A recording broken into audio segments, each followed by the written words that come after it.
Hello! Hello, everybody! How are we all doing today? I'm going to be reading more Tommyinnit's Clinic for Supervillains today. I am really enjoying the story so far, and I hope that you guys are too. And if you guys enjoy my commentary, or just my content in general, be sure to leave a follow.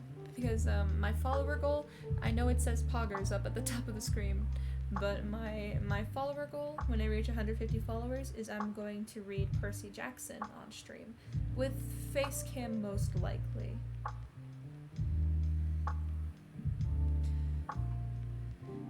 Alright. Shall we get into it? I think we shall.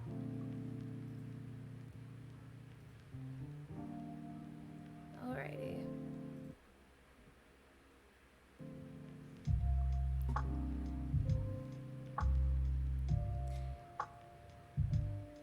This is Tommyinnit's Clinic for Supervillains by bonesandthebees. I think they have a Twitter that is also bonesandthebees, so go drop a follow too.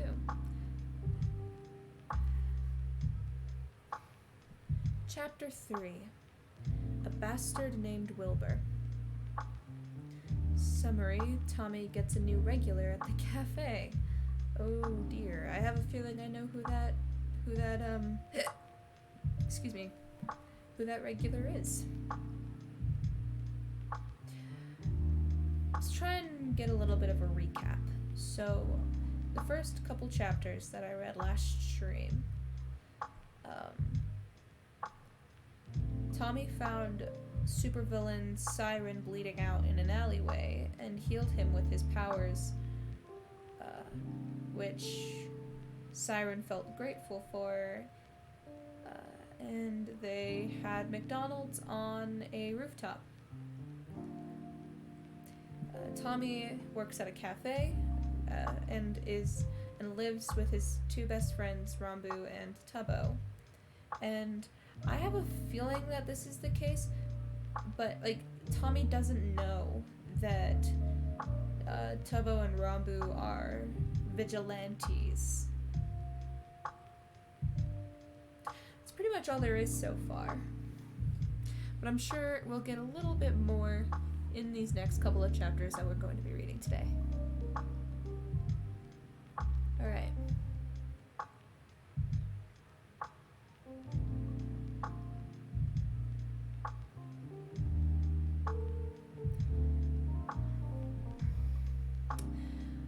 While it wasn't uncommon for customers at work to annoy Tommy, this new customer was somehow both ridiculously frustrating to deal with, while somehow also being the customer he's had the most fun talking to in his entire time working at Puffy's.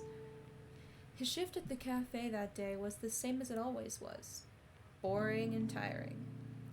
Tommy's left hand was bright red from where he burned himself while trying to pour some coffee earlier, and while he'd been able to heal the burn easily enough, the regrown skin was still a bit raw to the touch.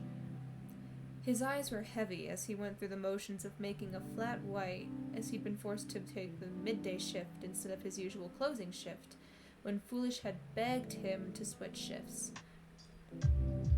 Apparently he was meeting up with an old friend that day for lunch, and since Foolish was Puffy's son, if he wanted a shift switch, then he got it.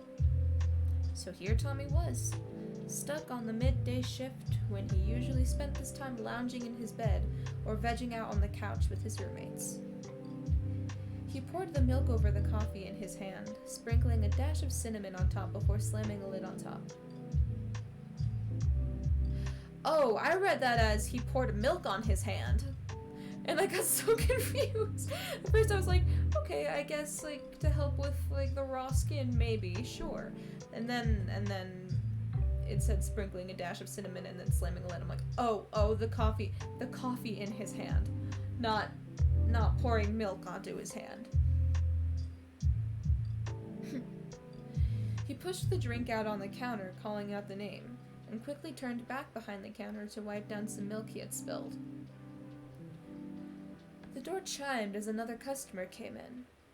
Thankfully, the lunch rush had ended, so there wasn't a line. 1 second.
Sorry about that, chat. That was an impromptu call from the college I'm transferring to.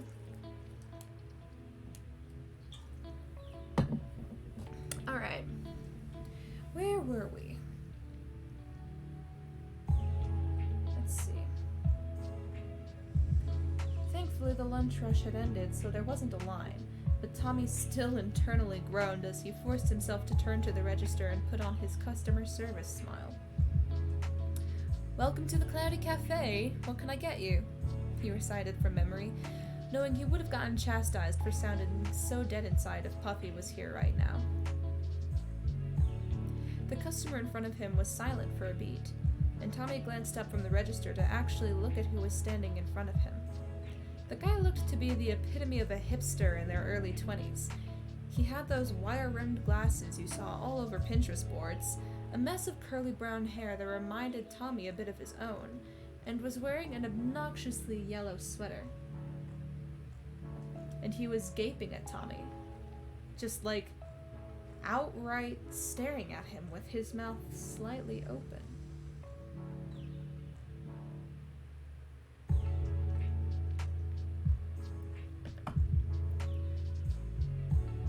Fuck you looking at? Tommy asked, frowning at the customer. The guy blinked, as if having been zoned out, and quickly straightened up. Shit, sorry about that. I thought, you looked like someone I met, the guy explained, shoving his hands in his pockets. Sounds like a very great and handsome guy.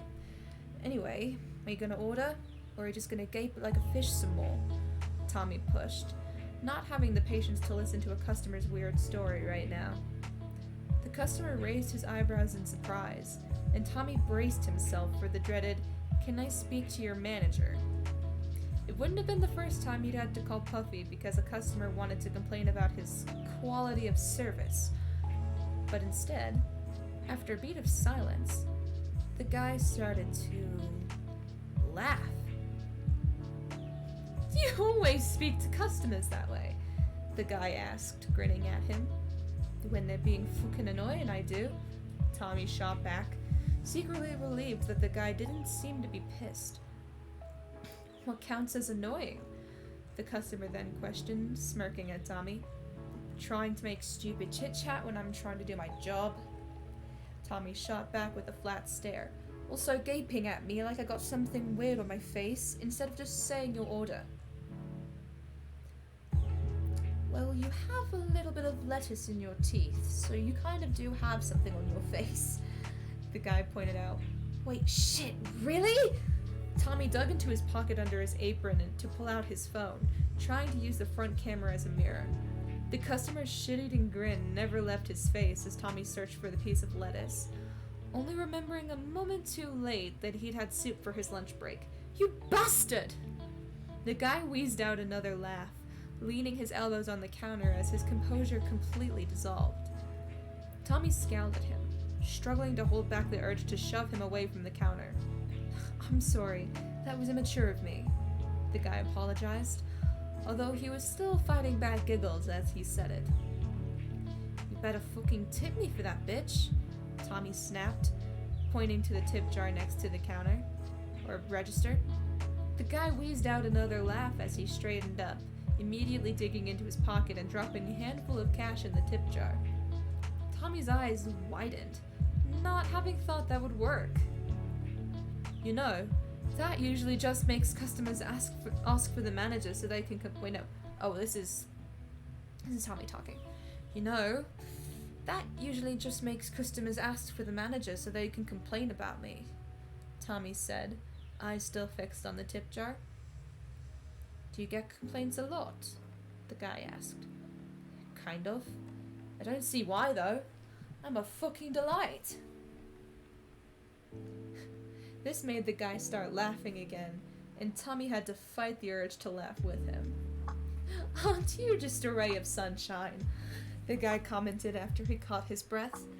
He straightened back up and glanced to the menu, and Tommy suddenly remembered that he was supposed to be waiting for this guy to place his order.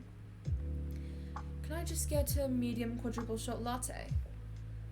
Tommy nodded, grabbing one of the medium cups and scribbling the order on the side. I suppose if you want a heart attack, then sure. He shrugged, smiling a bit when he heard the guy huff in response. What's the name for the order? Wilbur? Who the hell names their kid Wilbur these days? Tommy wondered as he wrote down the name on the cup. Surprisingly, he managed not to let this thought slip out of his mouth, and instead just typed the drink into the register and gave the customer his total. Thanks, Tommy, the guy said as he walked away from the register with a small wave. Tommy blinked, briefly wondering how the guy knew his name, before remembering that he had a literal name tag on the front of his apron. Cursing to himself, Tommy set about making the drink.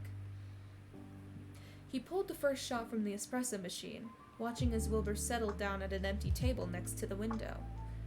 Reaching into his bag, Wilbur pulled out a rather expensive-looking laptop and started to type rapidly onto it. His eyes narrowed as he leaned closer to the screen. Hopefully his glasses had blue light filters, otherwise his eyes were going to be wrecked. Quadruple shot latte for Wilbur, Tommy called out as he put the lid on the drink, sliding it out onto the pickup and moving to wipe down the espresso machine. Wilbur jumped up from his table and ran over to get the drink. He picked up the cup, pausing when he noticed the crudely drawn middle finger Tommy had put next to Wilbur's name. How autistic, Wilbur snorted as he took a sip of the drink. What can I say? I'm like fucking Mozart over here, Tommy shot back with a smirk. You realize Mozart was a musician and not an artist, right? Wilbur questioned, quirking an eyebrow at Tommy. No, because I'm not old and don't remember it, unlike you. Are you implying that I was alive when Mozart was? Maybe. Certainly seem elderly enough. Fuck off, I'm 24. Old bitch, was all Tommy said in response. Huffing out another laugh, Wilbur flipped Tommy off as he went back to his table and resumed whatever work he had on his laptop. Another customer came up to the register, so Tommy had to go back to pretending that he liked his job, but he kept sparing glances at Wilbur whenever he got the chance. He wasn't like most of the customers Tommy served. He was actually fun to talk to, and seemed to enjoy Tommy's banter that was so tragically underappreciated in the customer service industry. It's not like Tommy thought he was cool or anything. Like, Wilbur was definitely going to kill himself with that many espresso shots. Not to mention, his name was Wilbur, like the pig from Charlotte's Web. That was like the definition of uncool. A few hours passed. Tommy dealt with another rush, burning his hand a second time and barely restraining himself from letting loose a rather ungodly stream of curses that would even make a sailor flush. He steamed milk, pulled shots, ground beans, and blended way too many frappes, or fraps. By the time he got a moment to breathe, he could see that it was almost the end of his shift, and nearly collapsed in relief. It was only a few minutes before Foolish was supposed to show up to take over for him when Wilbur finally got up from his seat. He dropped his laptop back into his bag, slung it over his shoulder, and dropped his cup in the trash can as he passed by the register. Tommy expected him to just walk out of the shop like most customers did when they were finished with their work. But of course, Wilbur couldn't do that, and instead he stopped by the register again. I don't care how much you tip me. I'm not giving you another quadruple shot latte today. Tommy deadpanned without preamble. Don't want to deal with an old man having a heart attack on the floor. Wasn't gonna ask for one, Wilbur replied as he glanced up at the menu. I'm heading out anyway. Just thought I'd get something for my brother. Alright. What does he usually get? Tommy asked. Wilbur's brows furrowed. You see, that's the tricky part. I have no idea what he usually gets from cafes. Tommy rolled his eyes. Well, does he take his coffee black? Sometimes, but I don't think he'd want coffee this late. Plus, he's more of a tea guy. Wilbur paused, pursing his lips as he continued to skim the menu. What kind of tea do you recommend? London fogs are pretty good? Tommy shrugged, not used to getting asked for recommendations. That's Earl Grey, right? Tommy nodded, and Wilbur tapped his fingers against the counter. Yeah, okay. I'll have a medium London fog, and maybe don't draw a middle finger on it this time? Oh, now that was a challenge. Sure thing, Tommy replied as he rang up the order, giving Wilbur a saccharine smile. Wilbur blinked a few times. I have a feeling I've made a mistake. You have. Before Wilbur could say anything else, though, Tommy processed the order on the register and whirled around to grab a cup. He purposefully didn't look at Wilbur as he scribbled onto the side of the cup, and kept his hand wrapped around the side of it as he made the familiar drink.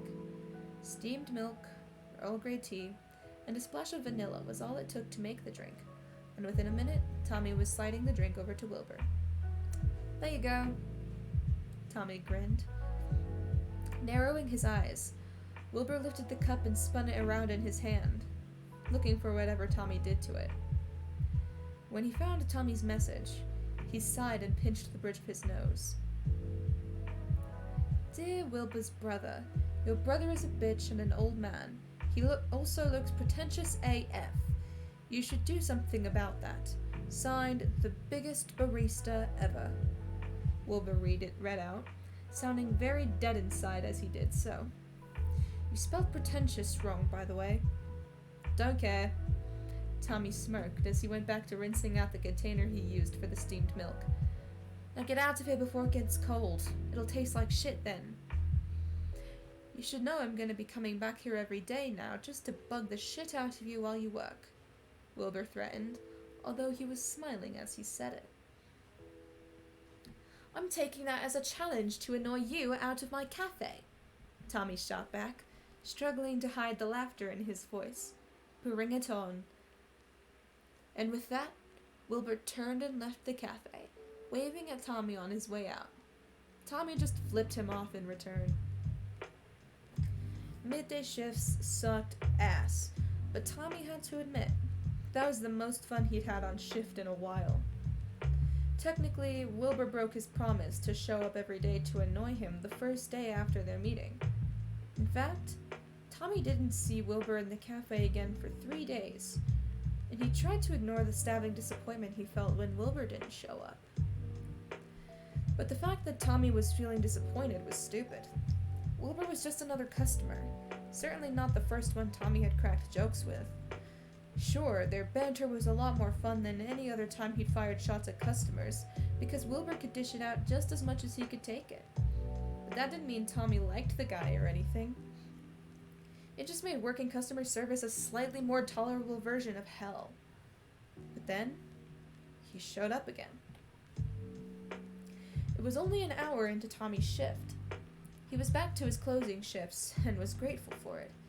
He worked much better later in the evening, when there was no nightmarish lunch rushes to deal with. It was a lot calmer, with the light from the setting sun bathing the inside of the cafe in golden light the color of egg yolk. Tommy was moving through the motions like usual. His sweatshirt sleeves were rolled up to his elbows as he drizzled caramel on the inside of a plastic cup. The whirring of a blender came to a halt as soon as he had put the caramel bottle down, and he flipped the lid up with his elbow before pouring the frap into the cup. With a puff of whipped cream and a lid snapped on top, Tommy yelled out the name and slid the drink onto the counter. He rinsed out the inside of the blender in the sink when he heard the door chime.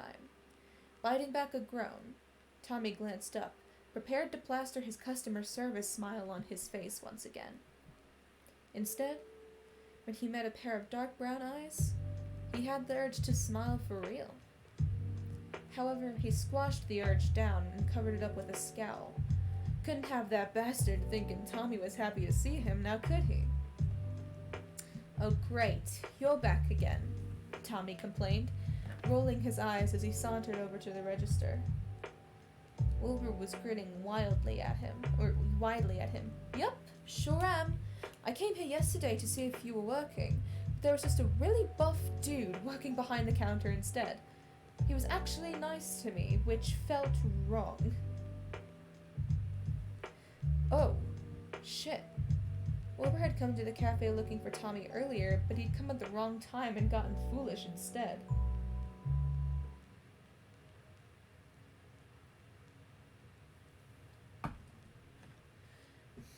Ah, you meant foolish then, Tommy said, pushing his sleeves down to his wrists. You see, he's usually the one who works the afternoon shifts when we have rushes. I'm banished to the closing shifts when we have the fewest customers so I don't scare anyone off. Now that would have been good to know, Wilbur chuckled, shaking his head. Though I don't think I'd describe you as scary. You're more like a feral raccoon you'd find eating out of the garbage, or maybe a possum with rabies.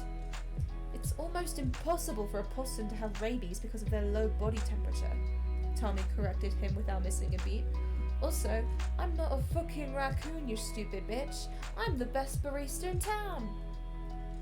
Do you just know possum facts off the top of your head? Wilbur questioned, raising an eyebrow at him. Well, not exactly. Tubbo liked to watch nature documentaries about bees, so during the trio's Netflix binges, they frequented the documentary section of the site.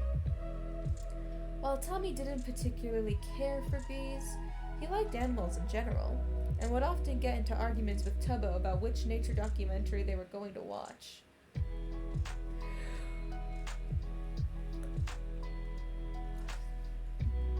I just saw it in a documentary, he answered, not mentioning how he'd specifically argued with Tubbo for 15 minutes straight about the merits of watching a documentary about garbage animals, like possums and raccoons.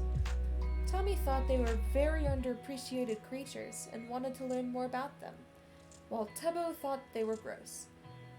Rumbu ended up being the deciding factor, and of course he went with Tommy's side because Tommy has the best opinions and ideas. Anyway, I'm not a raccoon, and I can be plenty scary if I want to be. Oh really? Wilbur looked doubtful. You don't look scary at all. If anything, you look a bit like a goldfish. A goldfish? Tommy clenched his hands into fists at his sides, sorely tempted to reach over the register and deck Wilbur in the face. Screw what he said about missing the guy. He was just a bastard through and through. Wilbur snorted when he saw the indignation painted across Tommy's face. Okay, maybe that was a little far. Order your drink, Wilbur. Tommy cut him off, eyeing Wilbur carefully. Now this made Wilbur visibly pale. You're going to do something to my drink. What? Me? Never. Tommy gasped in fake offense. I would never sabotage a customer's drink, especially not after they just said I look like a goldfish. Wilbur narrowed his eyes. If you spit in my drink, I will get revenge. Tommy didn't have to fake his disgusted expression. What the fuck? That's gross as shit. I was just gonna, give you decaf coffee instead of normal coffee. Wow, such terrible revenge, Wilbur drawled. I wasn't even going to get coffee today, so checkmate. Tommy snorted and rolled his eyes. Well, get on with it then. Tell me what you want. Just a medium hot chocolate for me, Wilbur replied, shoving his hands in his pockets. What are you, 5? Tommy snarked, even though he'd literally been sipping on a hot chocolate yesterday while he walked home from work. Huffing but not replying to the dig, Wilbur was smiling as he dropped the money on the counter, adding a few extra bills to the tip jar as well. Just like last time, Wilbur set himself up next to a window and pulled out that nice laptop again. He took his glasses out of his pocket and leaned close to the screen again, his brows furrowing as he dove into his work. Drink break.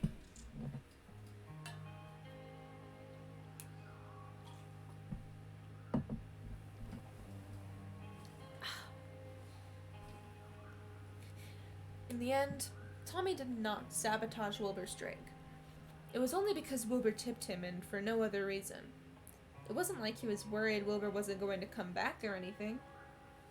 Tommyinnit was a delight, and Wilbur should be honored that a big man such as himself even deigned to be in Wilbur's presence. And from there, the routine continued. Now that Wilbur knew when Tommy's shifts were, he showed up nearly every evening around the same time. Sometimes he would order hot chocolate, other times he would order tea, and once he'd ordered a black coffee. On that day, there had been heavy bags under his eyes and a harsh edge to his tone, although he didn't use it on Tommy, even when Tommy joked about how tired and old he looked. Each time Wilbur showed up, Tommy would spend far too much time antagonizing the man, and Wilbur would antagonize him right back. They would shoot barbs at one another, Tommy struggling to smother his laugh, while Wilbur would full-on wheeze while gripping the counter. And maybe, just maybe, Wilbur slowly wormed his way into becoming one of Tommy's favorite customers.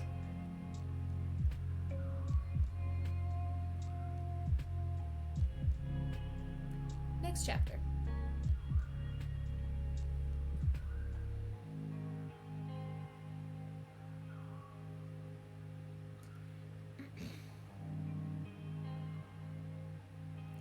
Wilbur buys Tommy some food.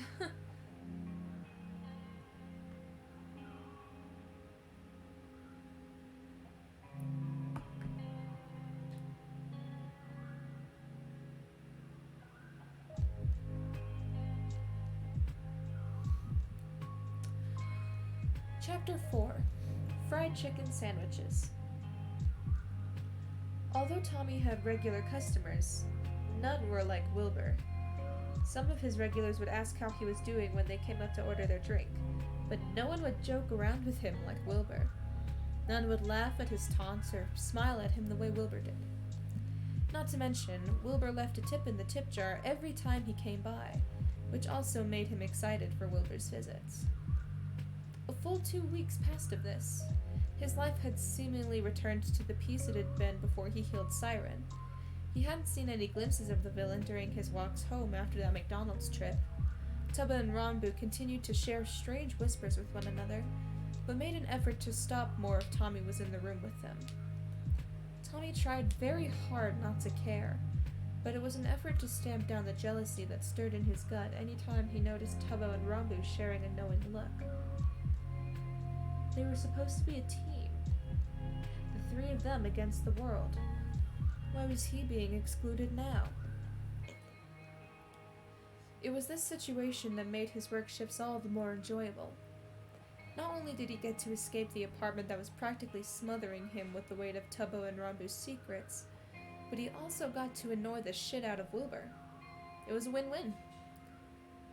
Once again, Tommy was working yet another shift where Wilbur was keeping him on his toes. This time, Wilbur had waltzed in less than an hour from closing time, giving Tommy a shit-eating grin that told him the bastard had done it on purpose. While usually customers coming in to hang out so close to closing time drove Tommy nuts, Wilbur was a different case because Tommy could tell him to fuck off without getting fired. After getting his drink, a flat white, which had led to Wilbur insisting he would be fine with the caffeine this late at night, Wilbur had settled himself at his favorite table and was once again consumed by his work. The last hour of Tommy's shift ticked by, all the remaining customers slowly dripping out like pour-over coffee until it was just him and Wilbur left in the cafe. "You know, we're closing soon, dickhead," Tommy called out from behind the counter, no longer needing to pretend to be polite since everyone else had left. Wilbur glanced up from his computer, blinking a few times as he rubbed at his eyes. "Oh, shit, that went by fast, didn't it?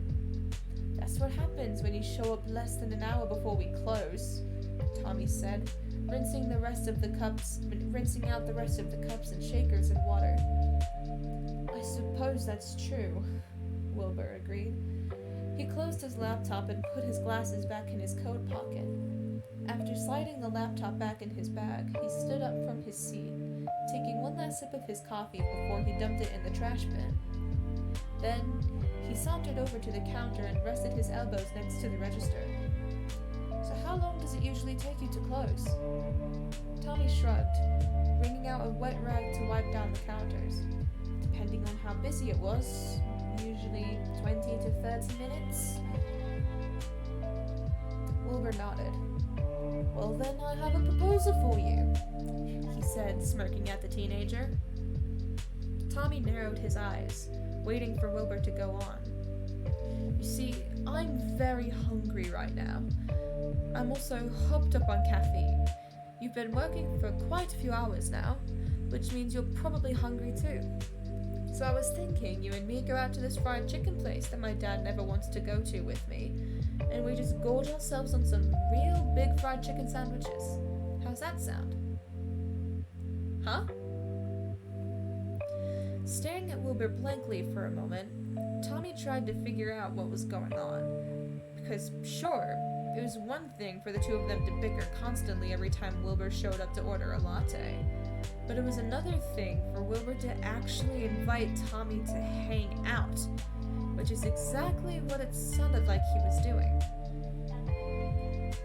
After struggling to come up with a response for a bit too long, Tommy said the first thing that came to his mind. "I just paid my rent, so I don't know if I could afford that right now." Unfortunately for Tommy, that was completely true. While the trio of him, Romeo, and Tubbo were usually able to pull in enough income with their respective jobs to pay the rent without issue, anything outside of that got a bit tricky. They usually had enough cash to buy groceries for the week, although God knows they had gotten a bit hungry for a week or two before. But going out to eat was almost always out of the question. It was a rare luxury the three of them only let themselves indulge in on birthdays, and never at any other time. So yeah, even if Wilbur actually wanted to go out to get food with Tommy for some reason, it didn't matter, because Tommy couldn't afford it. "Oh, don't worry about that. I was gonna pay," Wilbur said, waving the concern aside with his hand. "I don't need your pity. I'm not a starving street kid," Tommy snapped without thinking. He'd met those types before, the good Samaritans who thought of the street kids as charity projects they could take on. Tommy had met quite a few of those after he first left the foster system, when he and his friends had an apartment that could barely qualify as real shelter, and went hungry on more days of the week than not. The good Samaritans would film him while giving him food to post to their stupid social medias.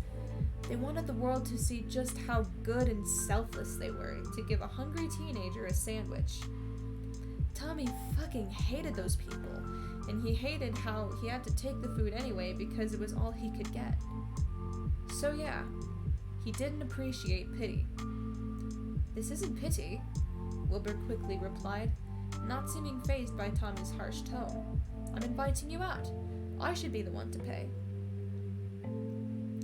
Tommy narrowed his eyes at Wilbur. It was one thing to let a supervillain whose life he saved buy him McDonald's. It was a low-key way of letting Siren repay the favor without actually fucking Tommy's life up. But it was another thing to let a customer of his that he insulted on a near daily basis buy him dinner. "Why do you want me to come get food with you?" Wilbur blinked. "Because we have a fun time talking every time I'm in here, so I just thought it would be nice to hang out when you're not working." He seemed confused by Tommy's reaction. "Look, Tommy, if you don't want to, you can just say no. I'll go." Tommy cut him off, making the decision in a split second. Drink break.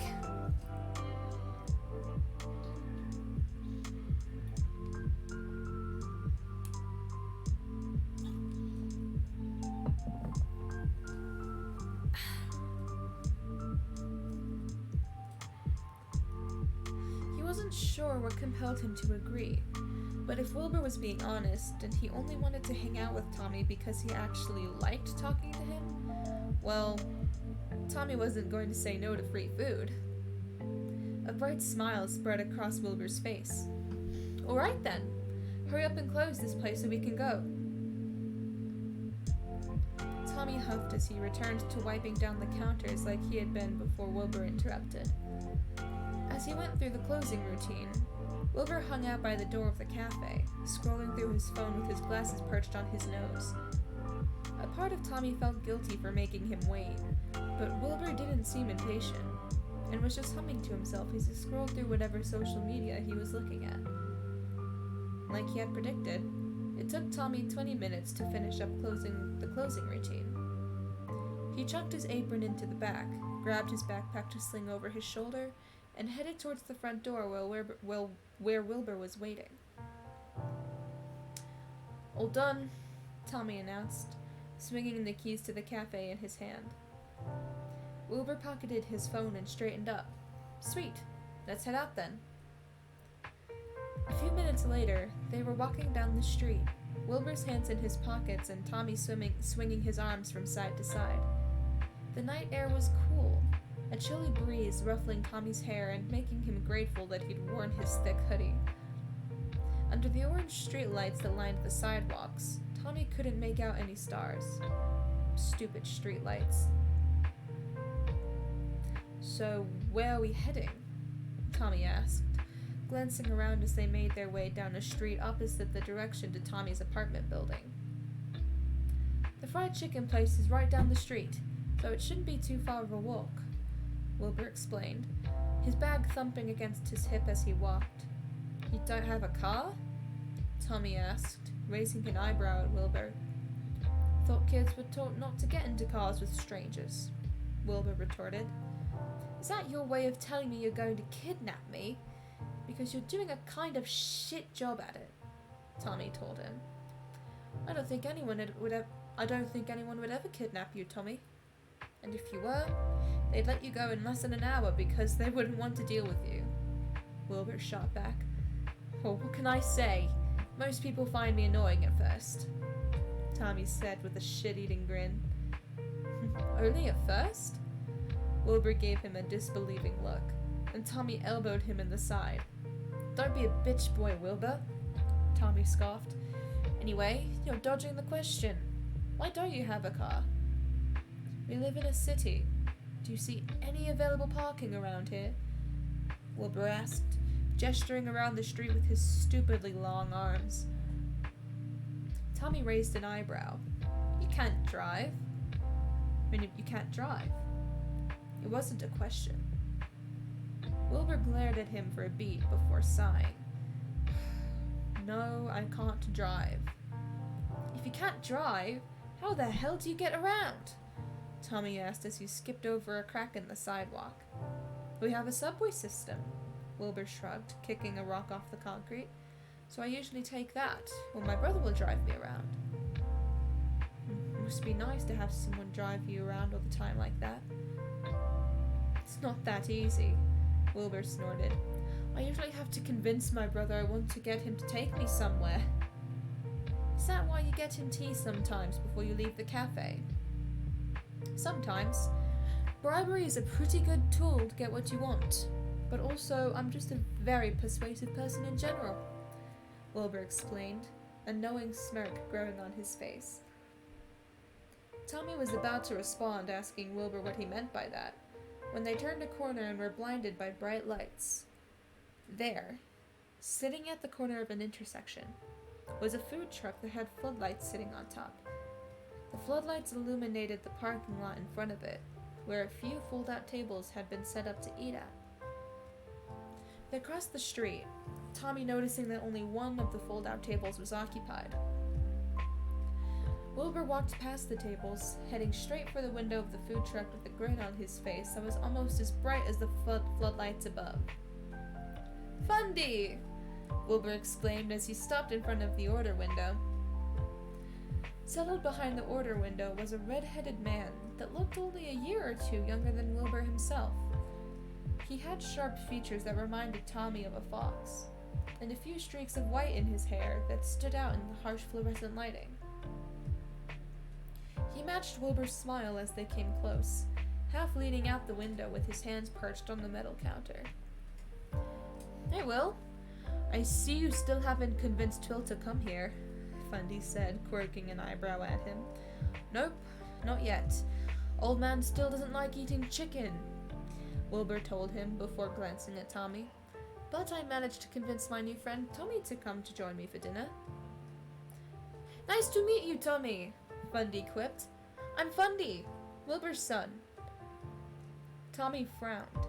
Wait, your son? What the fuck? Wilbur said he was only 24, and Fundy looked like he couldn't be anything less than 20 years old. Tommy may have sucked at math, but he knew that was impossible. Wilbur chuckled. He's not actually my son. I'm only a few years older than him. It's just kind of a running bit between us that I'm his dad, he explained. Can't believe my own father denies I'm his kid. Fundy fake pouted, shaking his head while flipping Wilbur off. I'm not denying it. My darling son, please, tell me how your work is going tonight. Pops wants to know, Wilbur replied, smiling innocently at the redhead. Tommy shuddered. He never wanted to hear Wilbur refer to himself as Pops ever again. Work's been alright. The dinner rush was kinda crazy, but things are pretty slow now, Fundy told him, leaning back into the window to rest his elbows on the counter. Glad to know business is still going strong. Any more interesting faces pass through? Wilbur asked, folding his arms over his chest. Oh yeah! Today Flamin' 404 stopped by to get lunch while they were on patrol. Holy shit. Flamin' 404 were here? They were 2 of the top 10 heroes in the city, and they came to a random fried chicken truck for lunch? Huh. Maybe this place was better than Tommy thought it was going to be. Oh, that's a good sign for business, I'd say. Did they tip well? Wilbur continued. Fundy snorted. Flame tipped. 404 didn't. What an asshole. Tommy muttered, shaking his head. With the kind of salary heroes got, he would have expected both of them to tip extremely well. Then again, he'd never had a hero show up at the cafe, so it was probably normal for them not to tip. Stuck-up bastards. I like this guy, Fundy said, looking over at Tommy. So kid, what do you have? Tommy blinked, having been too distracted by the whole father-son bit that he forgot to look at the menu. Will, what do you recommend? He was paying after all. It was probably better to let Wilbur pick out something cheap for him. Their signature fried chicken sandwiches are the best thing they have here, Wilbur told him, pointing at a picture next to the ordering window of a large piece of fried chicken stuck in between 2 fluffy buns. Then I'll take that. Nodding, Wilbur gave Fundy the order, getting both himself and Tommy the same sandwich. He also ordered Tommy a Coke and himself a water, and Tommy wondered how Wilbur knew he'd like Coke. Then again, Coke was a pretty popular soda, so it wasn't a stretch to say he just assumed Tommy would drink it if he got it for him. After their food was ordered, I keep getting emails. Hold on a second. It's probably from my college professor.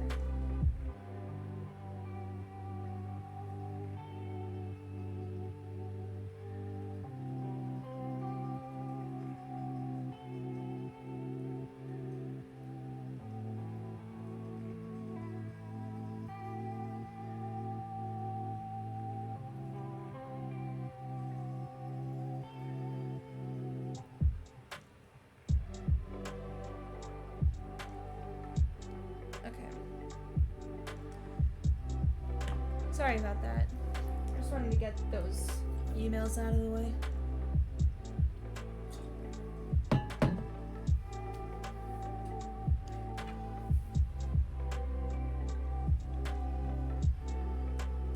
After their food was ordered, they stood by the truck to wait for Fundy to cook it up.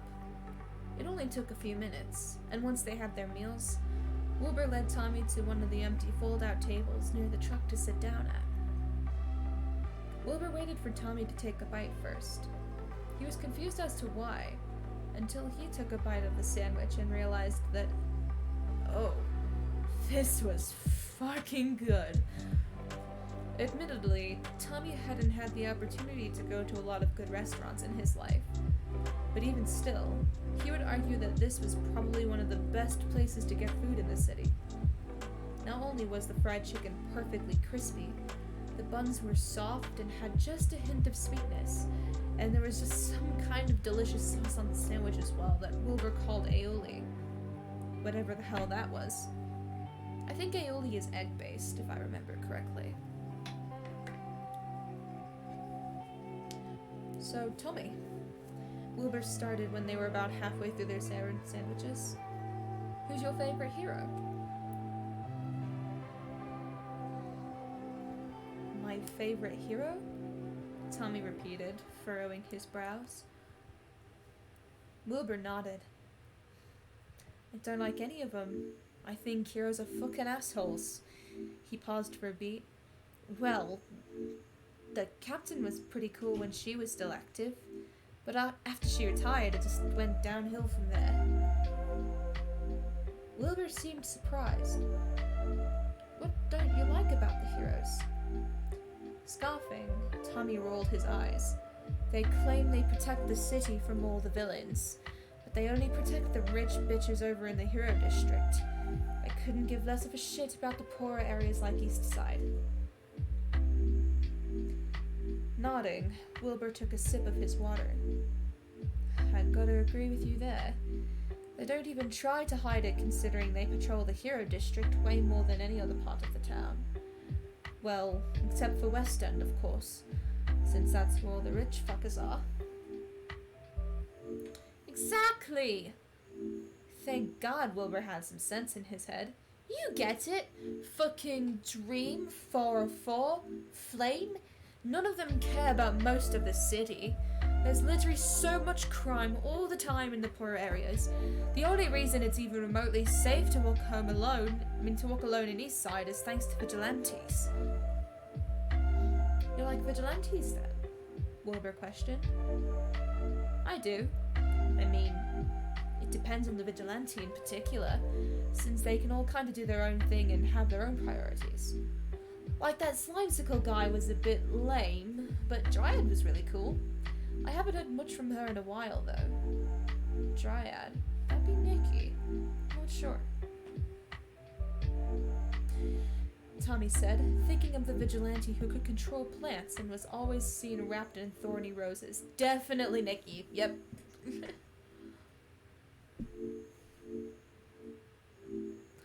I heard Dryad became a villain. She goes by Rosethorn now, Wilbur told Tommy in a hushed voice. Tommy's eyes widened. Seriously? That made sense, he supposed. It was rare for a vigilante to stick around for longer than a few years. If they weren't thrown in jail, they were either brought into the hero training program, or they were recruited by the villains and rebranded. What about Monarch? They're still a vigilante, right? For some reason, the mention of Monarch made Wilbur grimace.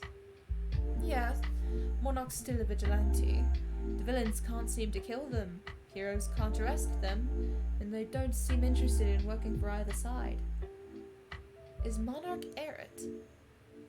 That's cool.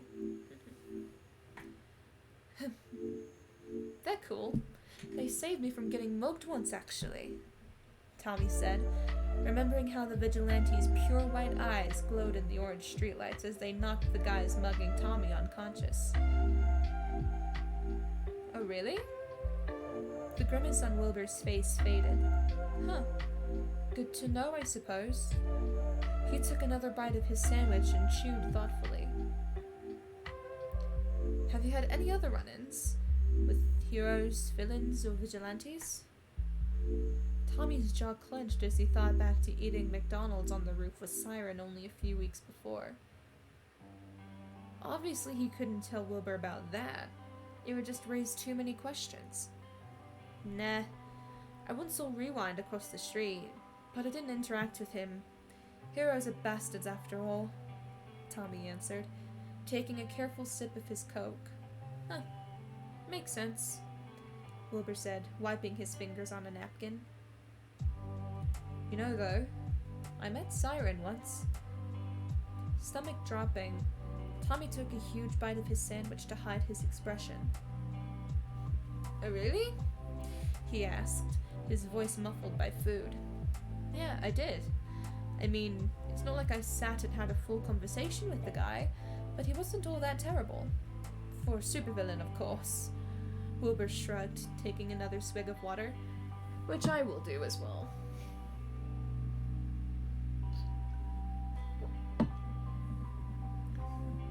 Yeah, of course, Tommy repeated, staring intently at the table. When the hell did Wilbur meet Siren? Was he trying to get Tommy to say his opinion on the supervillain? Was he going to get pissed if Tommy defended him? It didn't sound like Wilbur hated Siren, but there was something odd going on in this conversation, like Tommy was being led into a trap. What do you think of him? I guess so, the syndicate, really. You think they're the horrible, scary bad guys the news keeps telling us they are? Tommy tried to look as nonchalant as possible as he thought over what to say. I think the news can exaggerate some things for sure, but they're self-proclaimed villains, so I'm not gonna say they're all innocent either.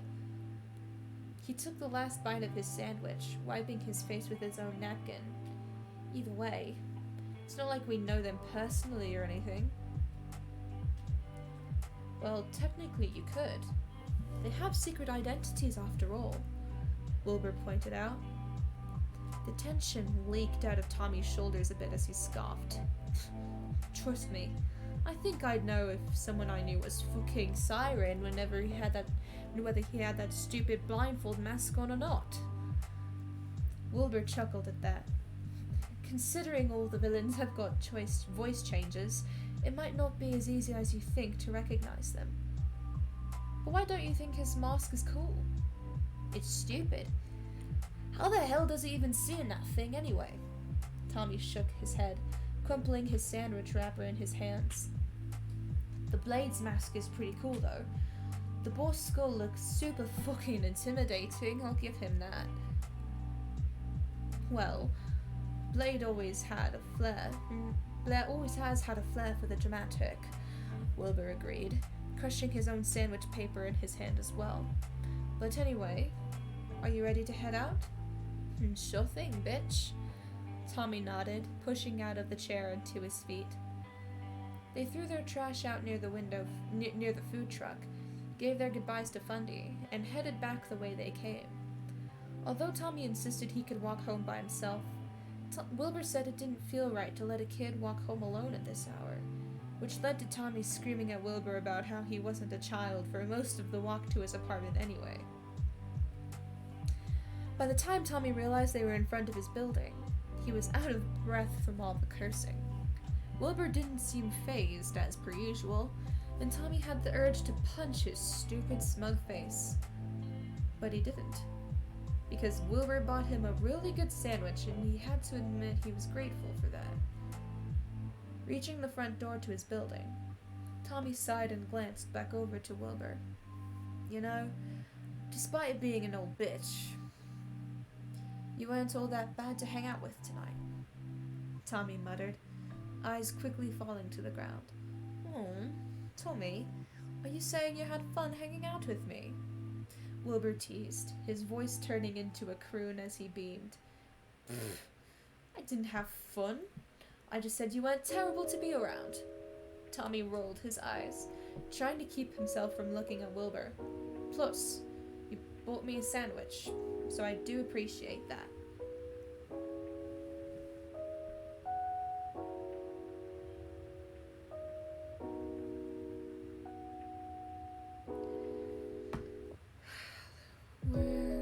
Where was I? There it is. Look, I've been trying to find someone who will go with me to the fried chicken truck for ages now, because I always hate eating alone. My brother never wants to leave the house, and my dad doesn't eat chicken. So honestly, you were doing me a favor by going tonight. Wilbur explained, still giving Tommy that easy grin. Well, of course I did. I'm such a kind and gracious big man that I could tell you needed me to come with you. So I took pity on you, you know? Tommy bullshitted, leaning against the wall. Wilbur snorted. Jesus Christ, you're such a little shit, he muttered, shaking his head fondly. A beat passed as he glanced back up to the apartment building itself. So this is where you live? Yep. It's like the fucking Ritz up in here, Tommy told him, gesturing to the sagging brick and rickety fire escapes that lined the sides of the building. Tommy could tell that Wilbur wanted to say it was a dump, because it was. But not everyone could be well off like that bastard seemed to be. Not everyone could live in nice apartments without strange smells coming through the vents, and walls stained with dark substances that may or may not be dried blood. Thankfully, though, Wilbur held his tongue and didn't comment on the apartment building itself. I should be heading out, Wilbur said instead, nodding at Tommy. I'll see you at the cafe tomorrow, though, right? Sure will. Wilbur grinned again, and waved as he walked off. Tommy waved in return, and waited until Wilbur rounded the corner to head inside his building. As strange as that whole situation with Wilbur inviting him out to eat was, Tommy had to admit, he had a good time. The sandwich was delicious, and talking to Wilbur was usually pretty fun. Still, Tommy was suspicious of his motivations. Wilbur clearly knew Tommy was poor, and even though he wasn't living on the streets, he was pretty damn close to it with his shitty apartment. The last thing he wanted was for Wilbur to be taking him on as a pity case. While he would like to think Wilbur wouldn't do that, it was still something he was worried about.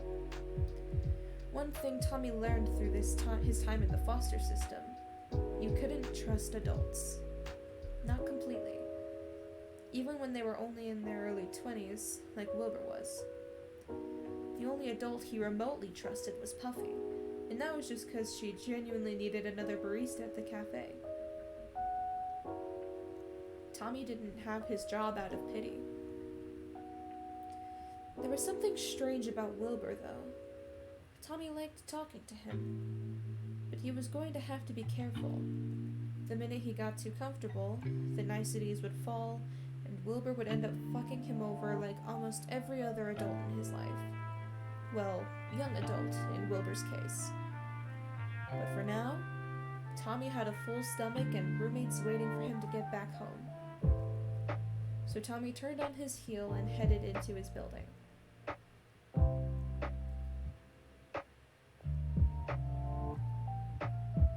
Oh, okay.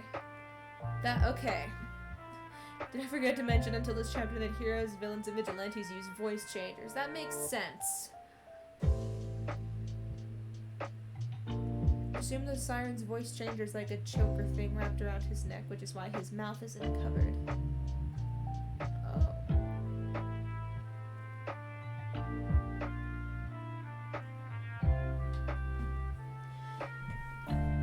I'm gonna take a more elongated drink break in the fact that my water bottle is almost out of water, so I'm going to go fill it up.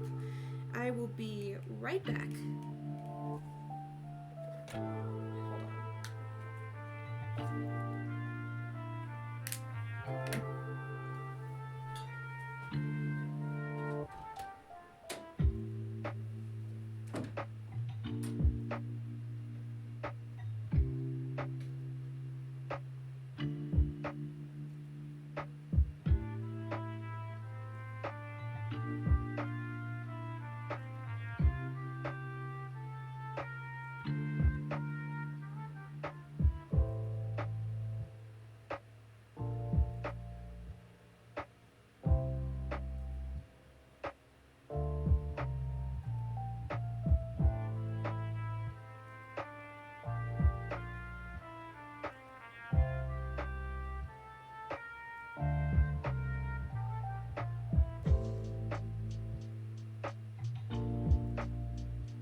I'm back.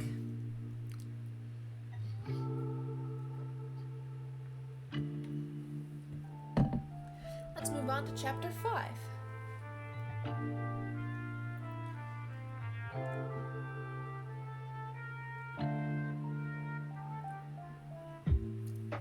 Chapter 5. Unexpected visitors. Summary: Tommy gets a surprise visit. Someone was pounding on Tommy's front door.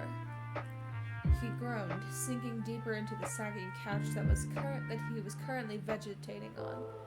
The staticky TV was on in front of him, playing another nature documentary about spiders that Tommy was very invested in. Tubbo's computer, which was almost always on and shining painful blue light into the room, had gone dark for once. The apartment was quiet save for David Attenborough's tinny voice blaring out from the TV, and, of course, the knocking. This was one of the rare times where Tommy had the apartment to himself. After getting home from his shift at Puffy's, he'd found a note from Tubbo telling him that Rambu had to work late and Tubbo had gone to walk him home. Once again, Tommy was hit with that familiar ache in his chest, knowing that his best friends were off doing their own thing again. Still, it's not like there was much he could do about it now. So he had turned on a documentary on spiders that Tubbo had been adamant they couldn't watch because spiders were gross. Tommy didn't agree with that, because spiders could actually be pretty damn cute. Maybe he could get a pet spider one of these days. People kept tarantulas as pets, right? He could name it Shroud and put it in Tubbo's hair when he wasn't expecting it. More knocking. Oh, right. Tommy should get that. Turning down the volume on the TV, Tommy pushed to his feet and shuffled over to the door. If Rambu and Tubbo both forgot their keys, Tommy was going to smack them both in the head. Not bothering to look through the peephole, Tommy swung open the door and was greeted by two people that were most certainly not Tubbo and Rambu. What the fuck? Out of all the people who could end up in front of his door, Tommy had to admit, the Blade and Zephyrus weren't high on his list. The Blade was every bit of a tank in person as he seemed on TV. His long pink hair was twisted in a complicated braid in the back of his head, a large boar skull covering most of his face save for his glowing crimson eyes. There was a small black band wrapped around his throat, similar to one he'd seen Siren wear before, and figured it was his voice changer. And of course, there was the golden crown that was always seated on top of the boar skull. The points of the crown spiked and seeming as though they were razor sharp to the touch.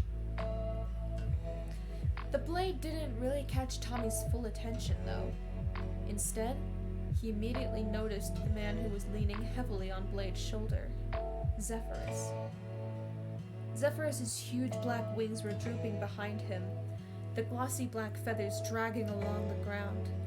Light blonde hair was tied into a small ponytail at the back of his neck, but even through the veil that covered his face, Tommy could see more than half of his hair had come out of the hair tie. His dark green and black robes were stained with blood, and despite the veil being too dark for Tommy to make the details of his face out, he had a feeling the villain was grimacing.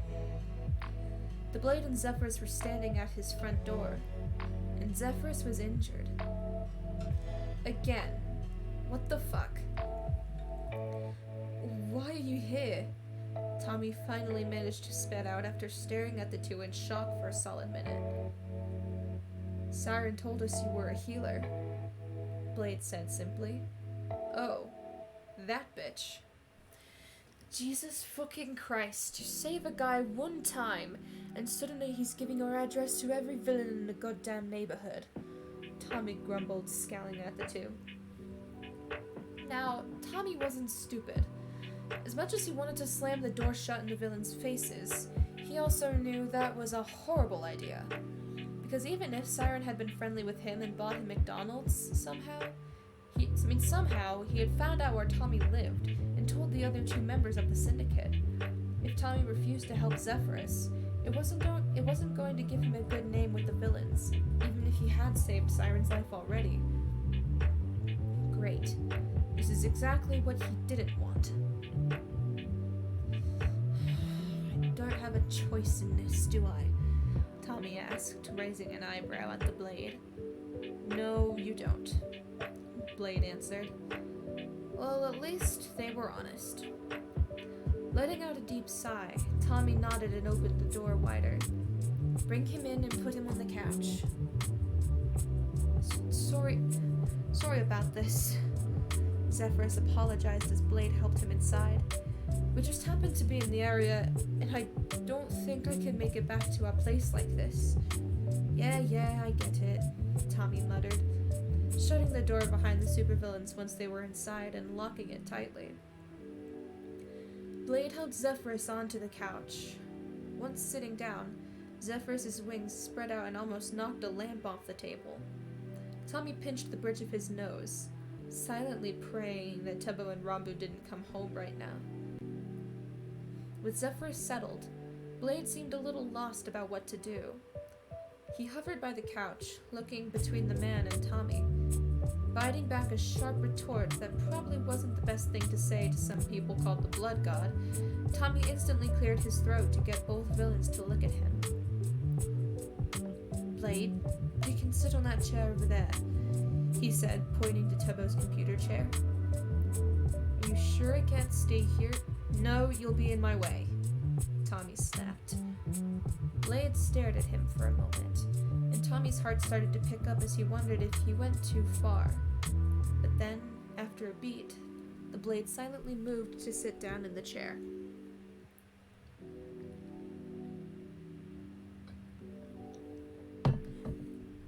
Okay.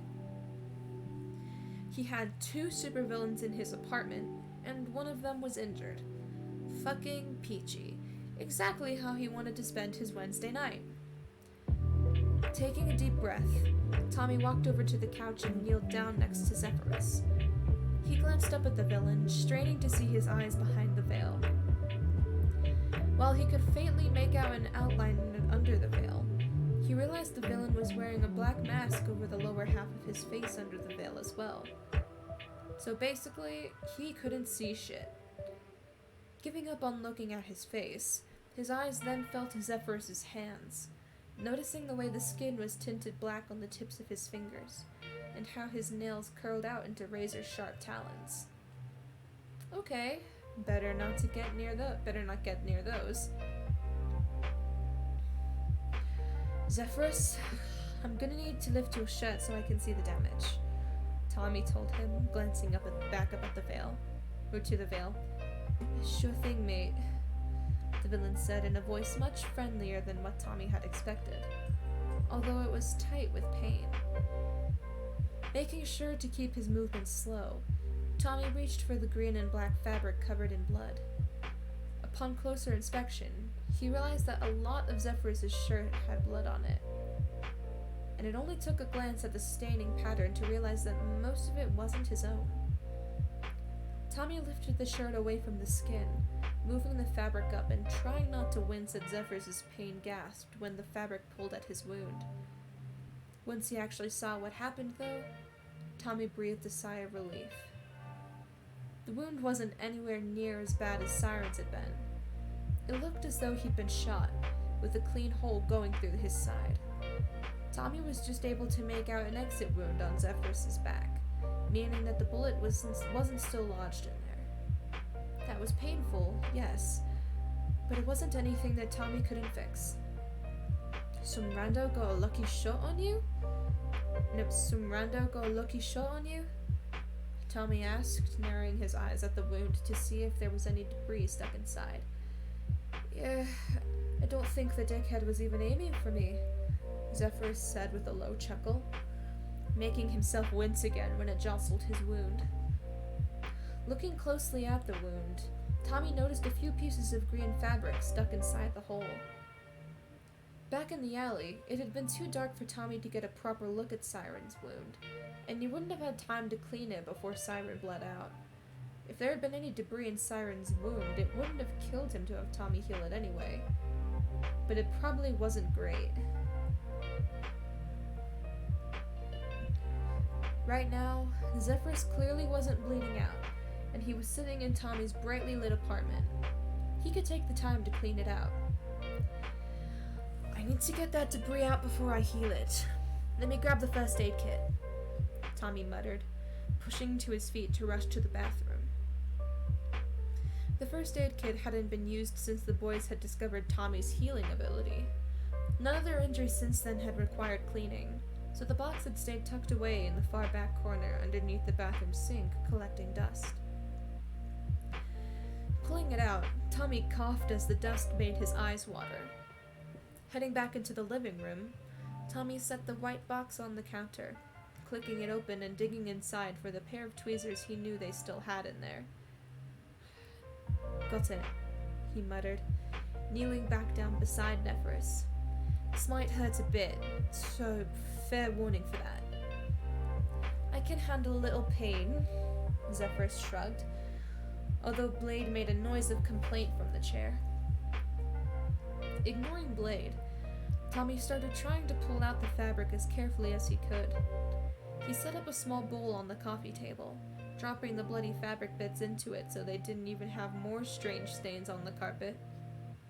Sure, the couch was definitely going to be stained with blood after this, but Tommy could just lie and say he cut his finger while Tubbo and Rambu were out. It was strangely calming to work like this. Tommy's confused thoughts that had been racing in his head ever since he opened the front door started to slow down as his focus solely shifted to getting the fabric out of Zephyrus' bullet hole. So, you're the kid who saved Siren's life? Zephyrus asked as Tommy pulled out another fabric piece, only wincing slightly at the pain. Yup, sure am, Tommy replied, leaning closer to the wound. Normally he would have protested at being referred to as a kid, but he was so focused on not hurting Zephyrus that the thought didn't even cross his mind. Well, I wanted to say thank you for that. Thank you for that. As I'm sure you can imagine, Blade and myself are pretty fond of Siren, and we'd rather keep him around, Zephyrus said, sounding completely genuine in his thanks. Behind him, Blade snorted. I don't know. It might be nice to get rid of him so we don't have to hear his whining every time Dream beats him in a fight. Oh shush, Zephyrus scolded, and Tommy frowned at how much it sounded like a father scolding his kid. He may be a shithead, but he's our shithead. Speak for yourself, old man. I have no claim over him, Blade shot back. Now you and I both know that's not true, Zephyrus said, turning to give Blade a flat stare. He's just as much your problem as he is mine, and you're just as much of a problem to me as he is. Hey now, don't turn this around on me. I'm not the one who charm spoke his way into getting a free plane ticket to the Netherlands when he was 17, just so he could take out the Prime Minister, Blade argued. That's true, but you also hijacked a train when you were 16 and killed the conductor just because you wanted to know what a high-speed train chase was like, so I can't say you're any better. Zephyrus deadpanned. You're both chaotic shits who are the reason for 90% of my grey hairs. Tommy snorted as he pulled out the last piece of fabric and set the tweezers down in the bowl. Clearly the group had all known each other for a while, given how Zephyrus was mentioning things Siren and Blade had done when they were teenagers. In the back of his mind, he wondered if they were related, but figured it was probably best not to ask that. Alright, it's cleaned out now, so I can heal it, Tommy told Zephyrus. Zephyrus nodded, and Tommy placed his hands on the edges of the bullet hole. He carefully pushed the edges together, ignoring Zephyrus' sharp hiss of pain, and focused on the warmth building up in his hands. The warm energy tingled as it poured out from his hands and into the wound. He could feel the skin knitting itself back together, and there was a bright orange glow shining against his eyelids. In front of him, Zephyrus sighed in relief as the pain faded away. Tommy meanwhile frowned as his head began to pound again, though not as badly as it did with Siren. This time, he didn't try to hold out until the pounding in his head became too painful to bear. He didn't need to do that. The wound was completely closed up by the time Tommy pulled his hands away, leaving a fresh pink scar where it had been. God damn, now that's impressive, Zephyrus commented, staring down at the new scar. Does healing usually take a lot of energy out of you?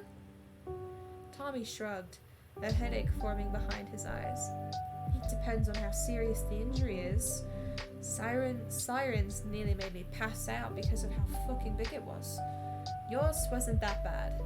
Definitely more tiring than healing a cut, but the bullet went straight through, so it wasn't as bad as it could have been.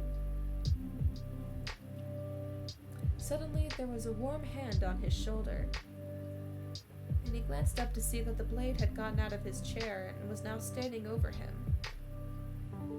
You alright, kid? I'm not a fucking kid, Tommy snapped, actually noticing the comment this time. However, the retort lacked its usual bite now that Tommy's energy had been sapped. And yeah, I'm fine. Just have a stupid headache. Zephyrus cocked his head while staring at Tommy, the motion eerily reminiscent of a bird. He considered Tommy for a moment, as if he was sizing him up, and Tommy tried not to squirm where he was still kneeling in front of the couch. Why did you heal Siren that night? Zephyrus asked him after a moment. He told us he was unconscious when you found him. No one was around.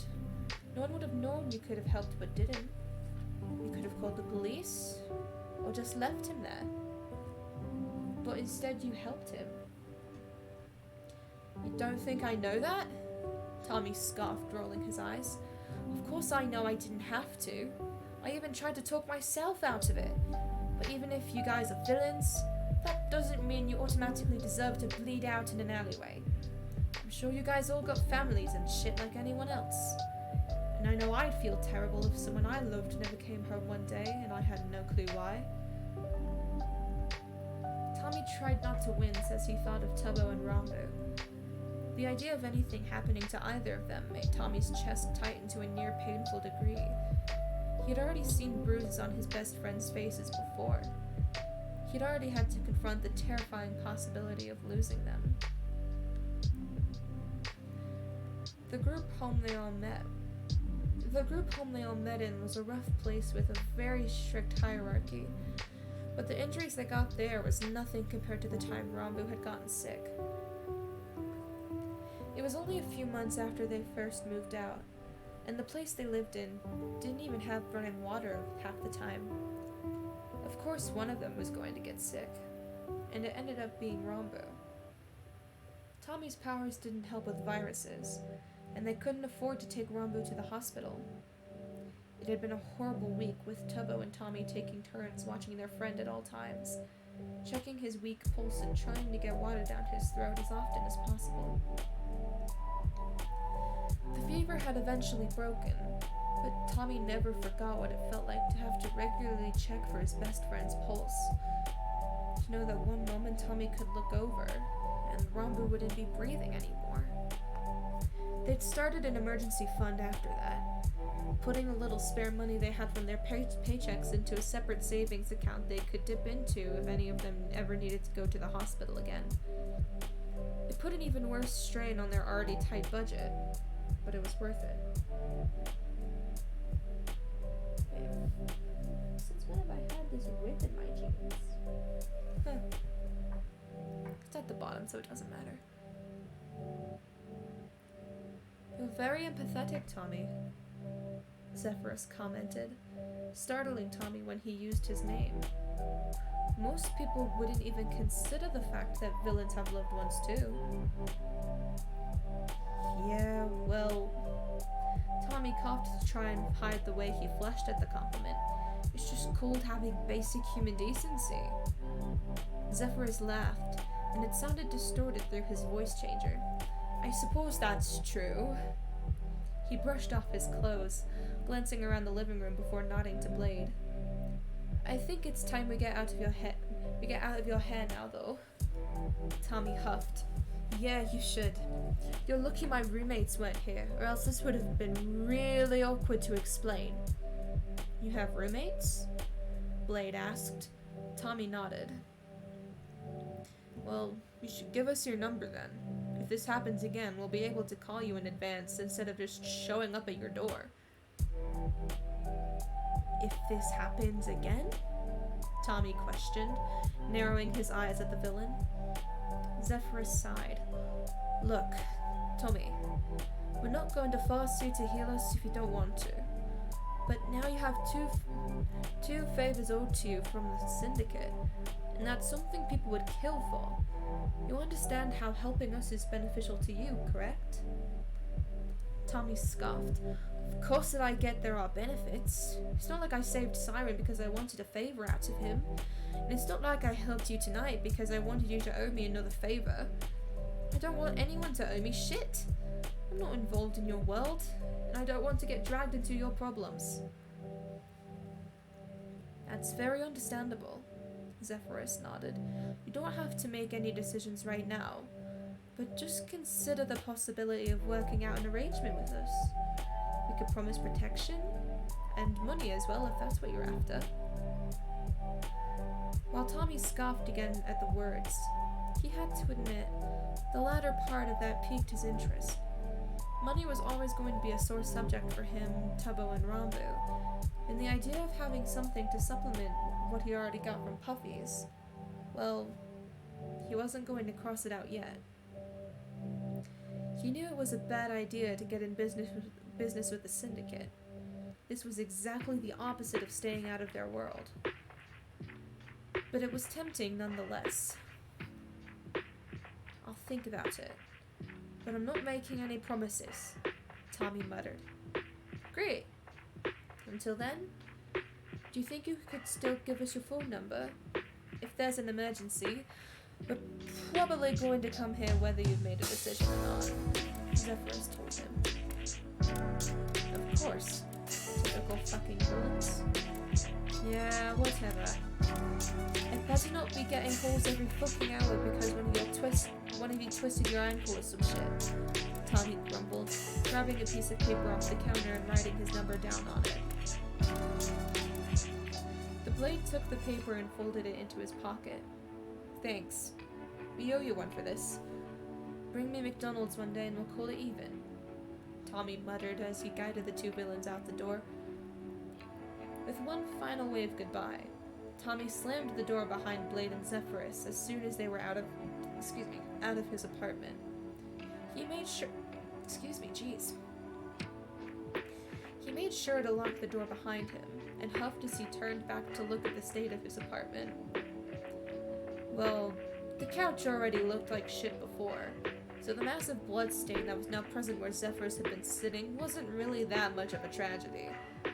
Tommy headed over to the coffee table, throwing out the bloody fabric pieces that he pulled out of Zephyrus's wound, and put away the first aid kit back where he'd found it under the sink. As Tommy straightened up from where he'd been crouched to reach under the sink, he caught a glimpse of himself in the bathroom mirror and flinched. He hadn't noticed it before, but not only were his hands covered in Zephyrus's blood, but somehow he'd gotten bloody handprints all over his shirt as well. Lovely. That totally wasn't gross as fuck or anything. Figuring it would just be easier to shower all the blood off, Tommy buried his shirt in the bottom of the laundry basket and gritted his teeth to mentally prepare himself for the icy water that awaited him. While he was grateful they had running water 100% of the time in this new place, which wasn't always a guarantee in their old one, that didn't mean it was good. It was always a 50-50 as to whether the water was going to be scalding hot or freezing cold. You'd either step out of the shower shivering violently, or looking like you'd been sunburnt. There was no in-between. Tonight was a cold water night. Tommy made his shower as quick as possible, and his teeth wouldn't stop chattering as he changed into his clean and decidedly non-bloody clothes. After sitting on the floor of the bathroom for a few minutes to try and regain feeling in his toes, he eventually stood up to head back into the living room.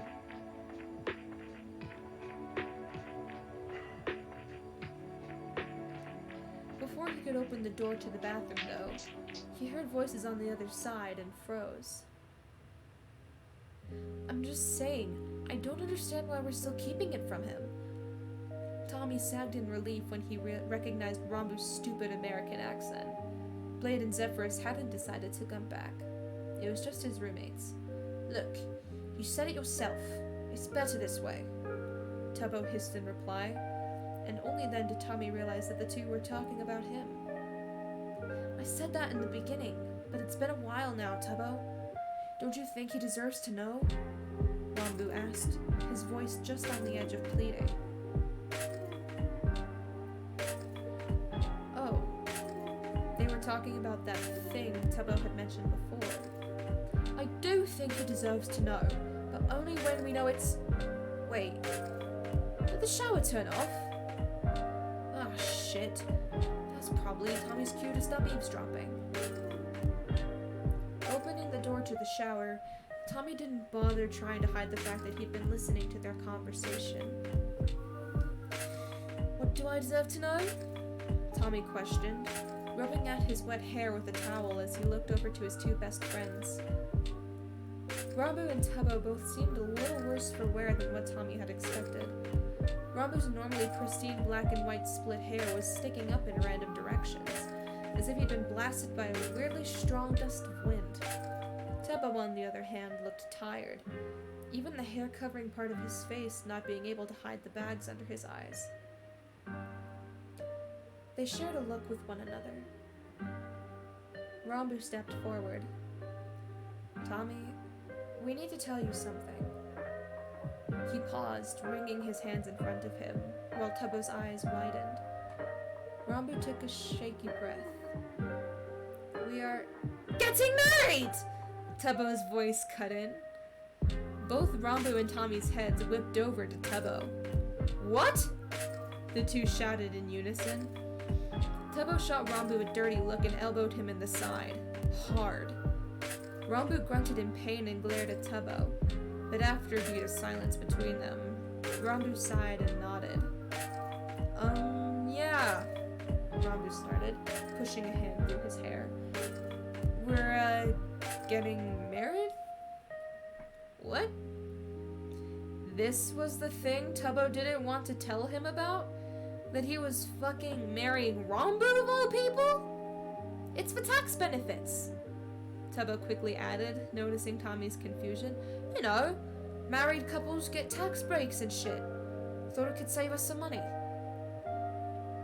Tommy blinked, looking between his two friends as he struggled to comprehend what he was hearing.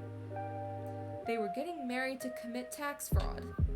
That was the secret that had been going on this whole time. What the fuck? You're committing marriage fraud without me? Tommy shouted, gaping at his two best friends. Well, legally only two people can get married, you see, Tubbo started, holding his hands out in a placating gesture. And you're the youngest out of all of us.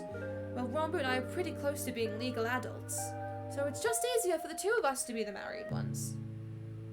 Rambu, who had 1,000-yard stare and seemed as though he was regretting all his life choices, just nodded at Tubbo's words.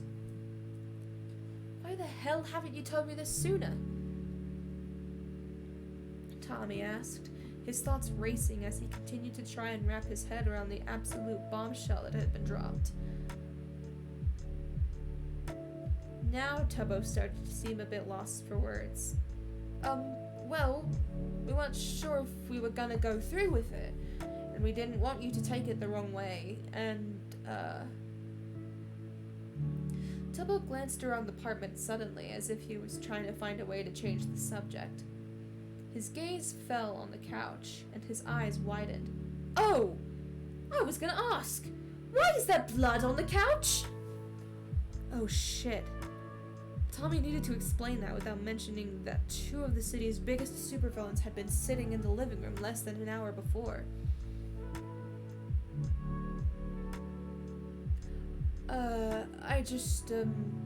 It was really fucking stupid, but I cut my thumb and I think I must have hit a big vein or some shit, because that thing bled like a motherfucker, Tommy explained, laughing awkwardly. I healed it pretty easily, but it kinda got blood on the couch, so sorry about that. That much blood from cutting your thumb? Rambu questioned, raising an eyebrow. Like I said, I hit something big because that thing was just squirting blood. Okay, that's enough, Tubbo shouted, cutting him off. Don't need that much detail, boss man. Phew. Going into detail was the perfect way to make his friends not want to push the issue further. He was so smart sometimes. Genius man in it. Anyway, I'm gonna go take a shower, Tubbo suddenly announced. Then I'm gonna go to sleep because I'm fucking tired. Rambu, we have the bed tonight, right? I think so. Rambu looked at Tommy for confirmation. Tommy nodded. Yep, I'm taking the couch. He kind of forgot that it was his turn to sleep on the couch when he was letting Zephyrus bleed all over it. Ew. That was kind of gross. You'd have to lay down a lot of towels to make sure it didn't get on him. Sounds good. I'll be right back, Tubbo told them, darting into the bedroom to grab a change of clothes before disappearing into the bathroom. Now alone with Rambu, Tommy glanced at the couch again and winced. Biting back a sigh, he pulled out a box from under the couch and took out an old towel they used as a rag. He laid it over the bloodstain, hoping that would be enough for now. Then he collapsed onto the couch itself, dragging his hands over his face and dropping his feet on the coffee table. From the other room, he heard the shower start up. Is your thumb okay now? Rambu asked as he sat down next to Tommy, glancing at his hand. Yep, totally fine, Tommy quickly said, dropping his hands from his face to hide them in his pockets. Healed it completely, not even a scar. There was a moment of silence between them, hanging in the air like a thick cloud. Rambu tapped his fingers against his thigh, while Tommy fiddled with his hoodie strings. So, are you seriously gonna marry Tubbo? Tubbo asked after a minute. Rambu sighed and let out a soft laugh. I guess I am. That's fucking weird, Tommy muttered, also laughing a bit at how ridiculous the situation sounded. He turned to Rambu and grinned at him. But if Tubbo breaks your heart, let me know and I'll beat him up for you.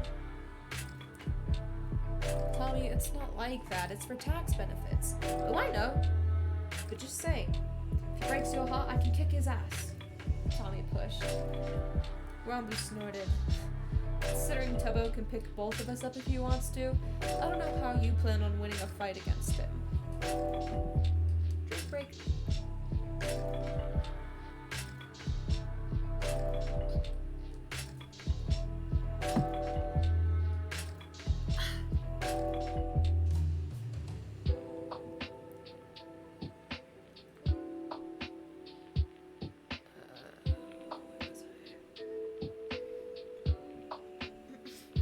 Nah, it'll be easy. I'll just bite him, Tubbo and Tommy smirked.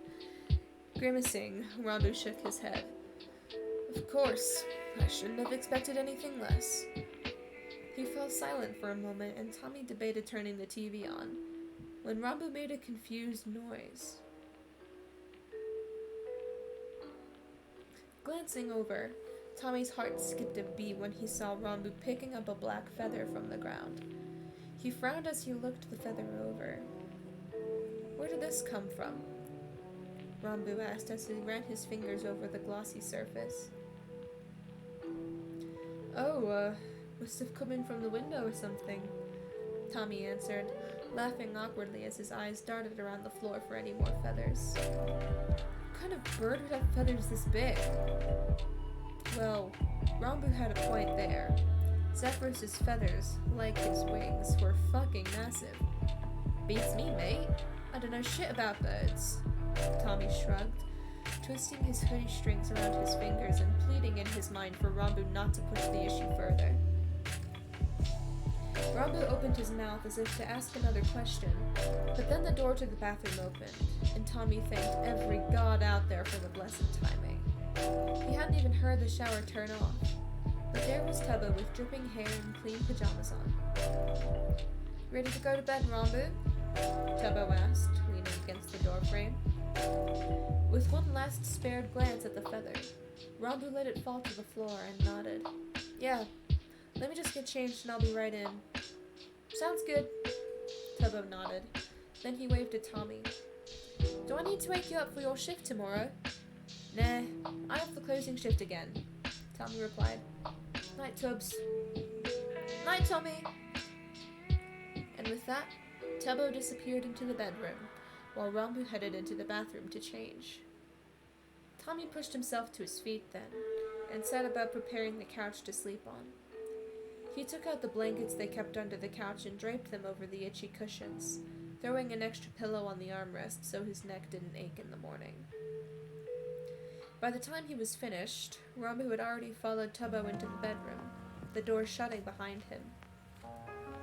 Now alone, Tommy shut off the lights in the living room and settled onto the couch bed, staring up at the ceiling as he thought over that evening. The syndicate knew where he lived, and now had his cell phone number. He'd healed Zephyrus. Rambu and Tubbo had told him they were getting married, yet it still felt like they were hiding something from him. Tommy didn't regret saving Siren's life, but he couldn't help wondering how much easier his life would be if he hadn't come across the supervillain in that alley. In a short time, Tommy's life was already spiraling out of his control. He hadn't wanted to get involved with all the super shit, and yet he couldn't help but feel like he was getting sucked into that orbit anyway. If Tommy was an astronaut, then Siren was a black hole. No matter what he did, Tommy was going to get sucked into this world. His only hope was to try and keep Tubbo and Rambu from getting sucked in with him. "Why the hell did you tell him we're getting married?" Rambu whispered shouted to Tubbo as soon as the bedroom door was closed. "You were going to tell him about New Canada and I panicked!" Tubbo whisper shouted back, smacking Rambu in the arm. "I know you want to tell him, but we need to wait until we have more of an established presence in the Manburg." Both boys were sitting on top of the bed, glaring at each other in the dark. A beam of moonlight stretched across the bed from the window, outlining Tubbo's head and making his bleached hair practically glow. "But why do we need to wait for that?" Rambu asked, wringing his hands in his lap. "I've told you before, Boo. Tommy's going to be worried off his arse about us when he finds us out. About us when he finds out. But if we're already established vigilantes who have proven we can handle ourselves, we won't freak out as much." Tubbo explained, folding his arms across his chest. "I think he's going to freak out no matter what," Rambu pointed out. Tubbo huffed. "Probably, but I just want to wait a little longer." "Yeah, well now we have to get married because you want to keep waiting," Rambu muttered, rolling his eyes. "Don't worry, we won't actually get married," Tubbo snorted. "We could just tell Tommy that we tried and figured out it wouldn't work for some reason, or that we changed our minds." "No." Tubbo frowned, squinting to try and make out Rambu's expression in the gloom. "What do you mean, no?" "I mean, I think that we should actually get married," Rambu argued, a slow grin spreading across his face. "What the... Why, though?" "Because, Tubbo." Rambu leaned forward to rest his hands on Tubbo's shoulder.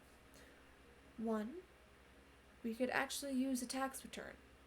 2, you need to stop dragging me into your schemes without telling me ahead of time. So this is now going to be how you learn that lies have consequences. And 3, it would be really funny." Hold on, Oh god, it's at the end of the video. Let me go back to the beginning.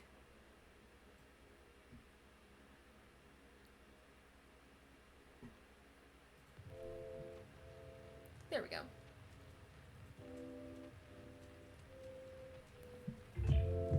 Rambu was full on smirking now, and Tubbo worried that he had unlocked something feral in his best friend.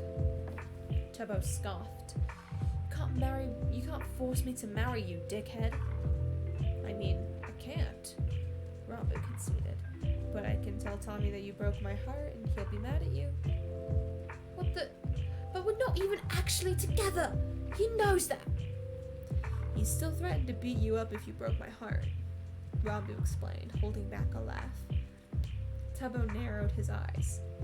If you want to play it that way, then I'll just tell him you're the one that broke up with me. You can do that, but which one of us do you think he's gonna believe did the heartbreaking?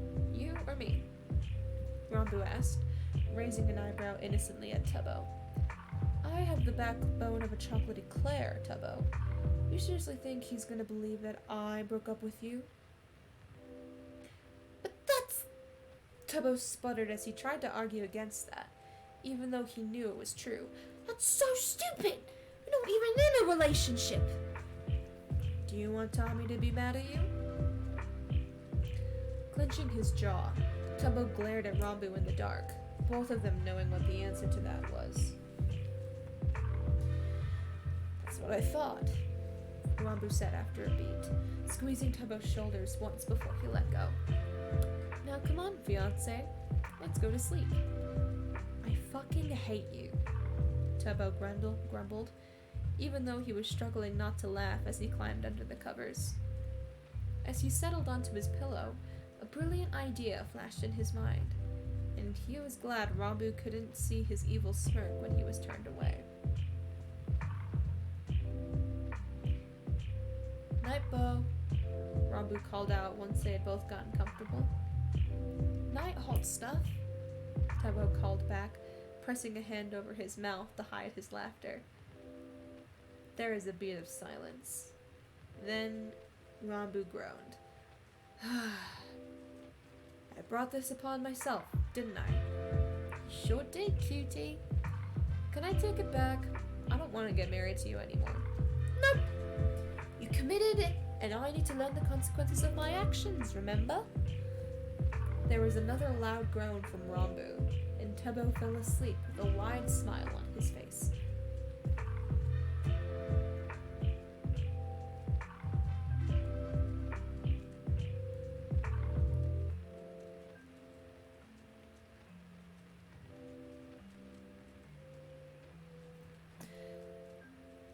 Let's keep going. I can go for another.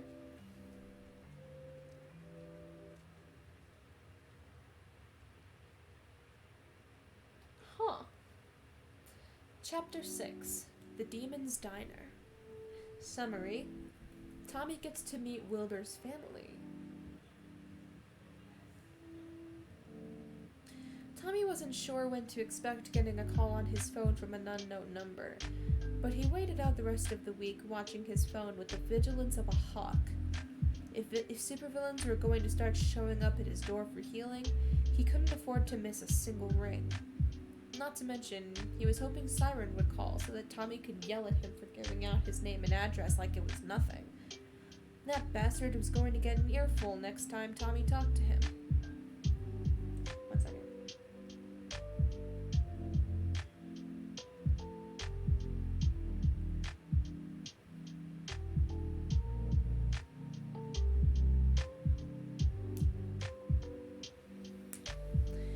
But the week passed, and his phone stayed silent.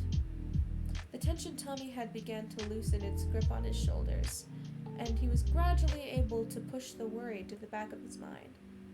Although things still weren't completely normal with Tubbo and Rambo, admitting their marriage plans seemed to ease things in the household at least a bit. Tommy would obnoxiously flirt with Rambo every chance he got, while Rambo threatened a divorce every day.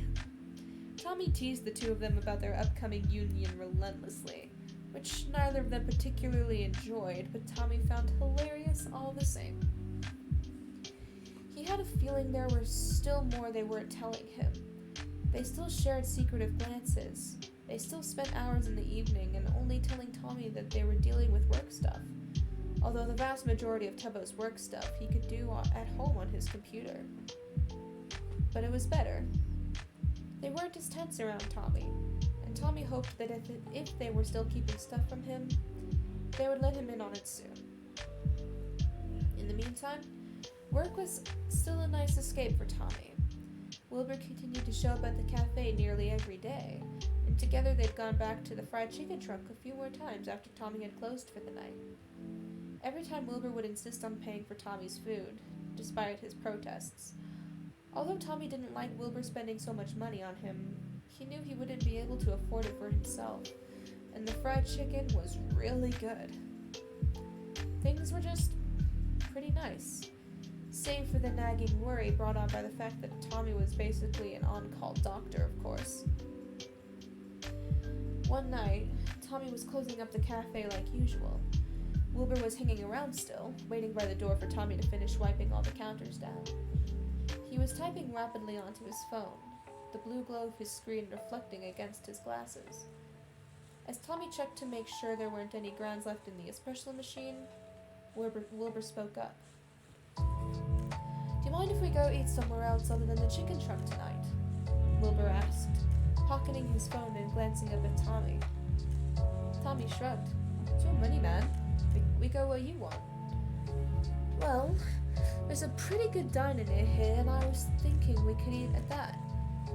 But there's something else you should know before we go," Wilbur said, sounding a bit sheepish as he pushed his hair back from his face.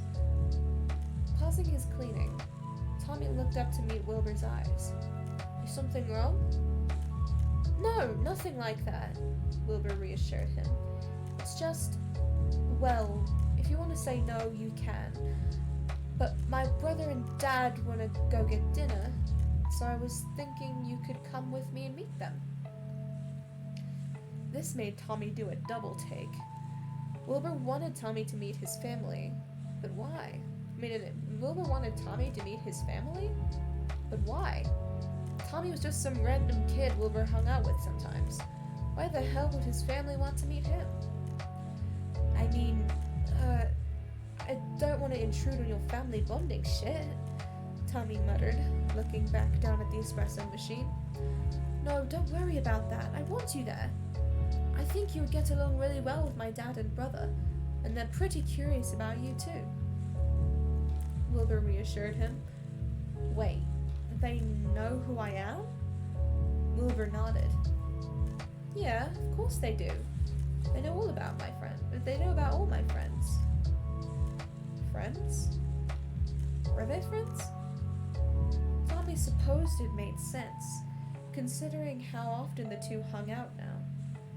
But for some reason, Tommy hadn't had the full realization that he and Wilbur were actually friends. Hell, Tubbo and Rambu still had no idea Wilbur even existed. "Oh," Tommy said rather dumbly, hands resting on the edge of the espresso machine. "So, we're really friends?" Wilbur blinked. "Yeah, of course we are. At least I'd like to think so." No, yeah, of course. Sorry, that was stupid." "Tommy, you don't need to apologize," Wilbur said, cutting Tommy off as embarrassment reddened his cheeks. "Do you want to come to the diner or not? There's no pressure." Tommy stared at his hands, noticing the ground coffee that was stuck under his nails, and the way the skin on his palms shined from his many past burns. Did he want to meet Wilbur's family? He didn't like talking to adults all that much, with Puffy and Wilbur being the two exceptions. But if they were Wilbur's family, that probably meant they were a lot like him. Chill, good at joking around, and fun to hang out with. Also, if Tommy went, he'd get another free dinner, which was hard to turn down. "Yeah, I'll go," Tommy agreed. Wilbur beamed. "Cool. I'll let them know you're coming." Nodding, Tommy hurried up his cleaning. He finished wiping down the counters and double-checked to make sure the espresso machine was in working condition. Then, he hung his apron up on the wall, checked his sweatshirt for any gross coffee stains, and then slung his backpack over his shoulder to join Wilbur by the door. After locking up, they headed down the street under the glow of the streetlights that had become so familiar to Tommy. He shoved his hands in his pockets as he walked, anxiety buzzing in his chest as he tried to remember how to make a good impression on someone. The last thing he wanted was to piss Wilbur's family off, not after he had just realized that Wilbur was his friend. "You look like you're about ready to jump out of your skin," Wilbur commented as after they'd been walking in silence for a few minutes. "I'm fine," Tommy snapped, hunching his shoulders and staring at the ground. Wilbur frowned. "Wait, are you nervous?" Tommy shook his head. "Me? Nervous? That's ridiculous. A big man like me doesn't get nervous." Although he tried to go for his usual brand of loud and obnoxious, the attempt was weak, and even Tommy had the urge to wince at how forced it sounded. "Aw, you're nervous about meeting my family, aren't you?" Wilbur crooned. "No, I'm not. Fuck off." Wilbur just laughed, and suddenly there was an arm wrapping around Tommy's shoulders, pulling him close to Wilbur's side as they continued walking down the street. "You don't have to be nervous, Toms," Wilbur reassured, his smile warm as he ruffled Tommy's hair. "Trust me. They already like you from everything I've told them. You don't need to worry about making a good impression." Grumbling, Tommy resisted the urge to lean further into Wilbur's side as he focused on not bumping into Wilbur's ridiculously long legs. "Of course I do. It's your family. I don't want them to think I'm an asshole." Drink break.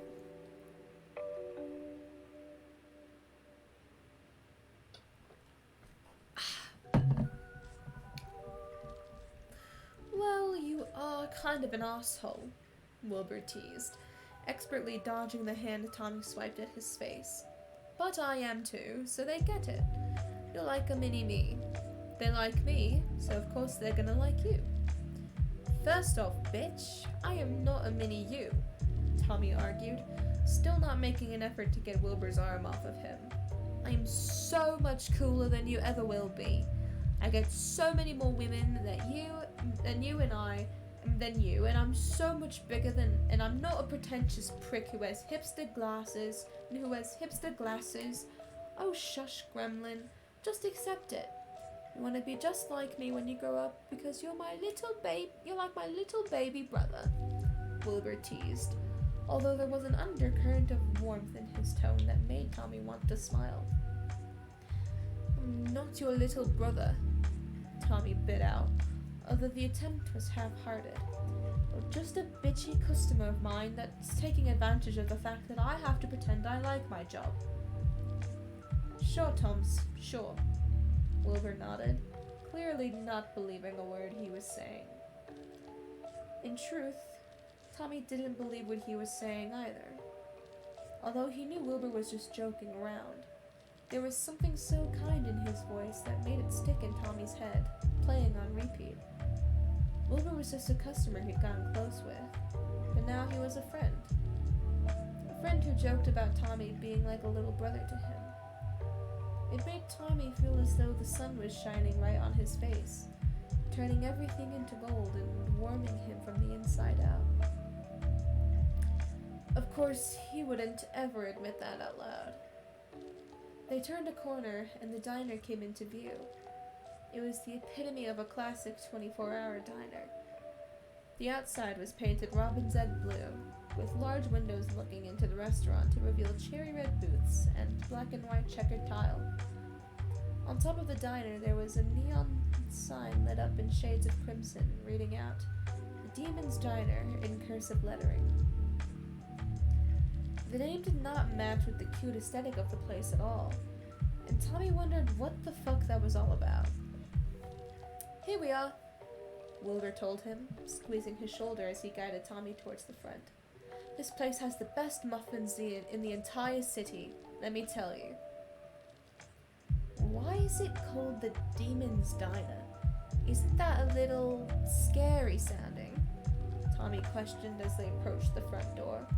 "You'll see why," Wilbur reassured him, pulling open the door and gesturing for Tommy to walk through first. As soon as he stepped inside, the smell of baked bread washed over Tommy, making his mouth He could hear the sizzling of burgers on a grill, while spotting a stack of muffins piled high on a plate steaming on one of the counters.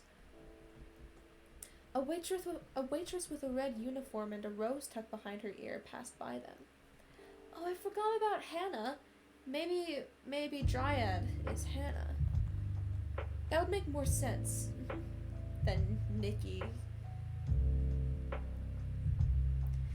Carrying a silver tray that had waffles dusted with powdered sugar and fruit piled on top. Tommy's stomach growled, and Wilbur laughed. "We'll sit down quickly, don't worry," Wilbur reassured him. He glanced around the restaurant, clearly looking for someone.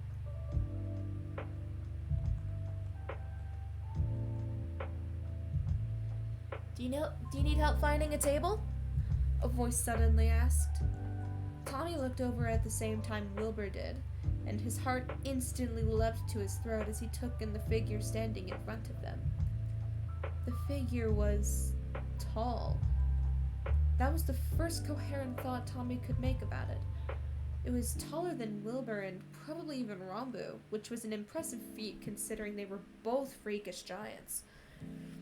It was wearing some kind of hooded black robe with a rather hilarious frilly red apron tied over it. And when Tommy tried to get a look at the thing's face, he couldn't make any individual features out save for glowing white eyes. It was as if the void had been given a face and a voice, and Tommy resisted the urge to shudder. "Hey, bud," Wilbur greeted cheerfully, as if it was perfectly normal to see a strange void creature standing in the middle of a diner. "How have things been? Business still good?" "Wilbur, it's been so long since you came here I almost didn't recognize you, you muffin head," Bad teased, his voice friendly despite his foreboding appearance. "Things have been good, though. Business has been doing pretty well, all things considered." The creature, Bad, apparently, then paused as his glowing eyes flickered over to Tommy. "Oh, you've brought a new little muffin here, haven't you?" Wilbur grinned and squeezed the arm around Tommy's shoulder again. "Yup, this is Tommy, a friend of mine." "Well, it's very nice to meet you, Tommy," Bad said, a glowing mouth appearing from the void of his face to smile at him. "I'm Bad. I run this diner. Any friend of Wilbur's is a friend of mine, so feel free to stop in whenever and you'll get the VIP treatment." Tommy resisted the urge to cringe back from the creature, and nodded instead. Thank you," he said quietly instead. Noticing his discomfort, Wilbur spoke up again.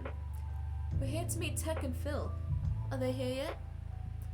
Turning his glowing eyes away from Tommy, Bad nodded. "Yep, right over at your usual table.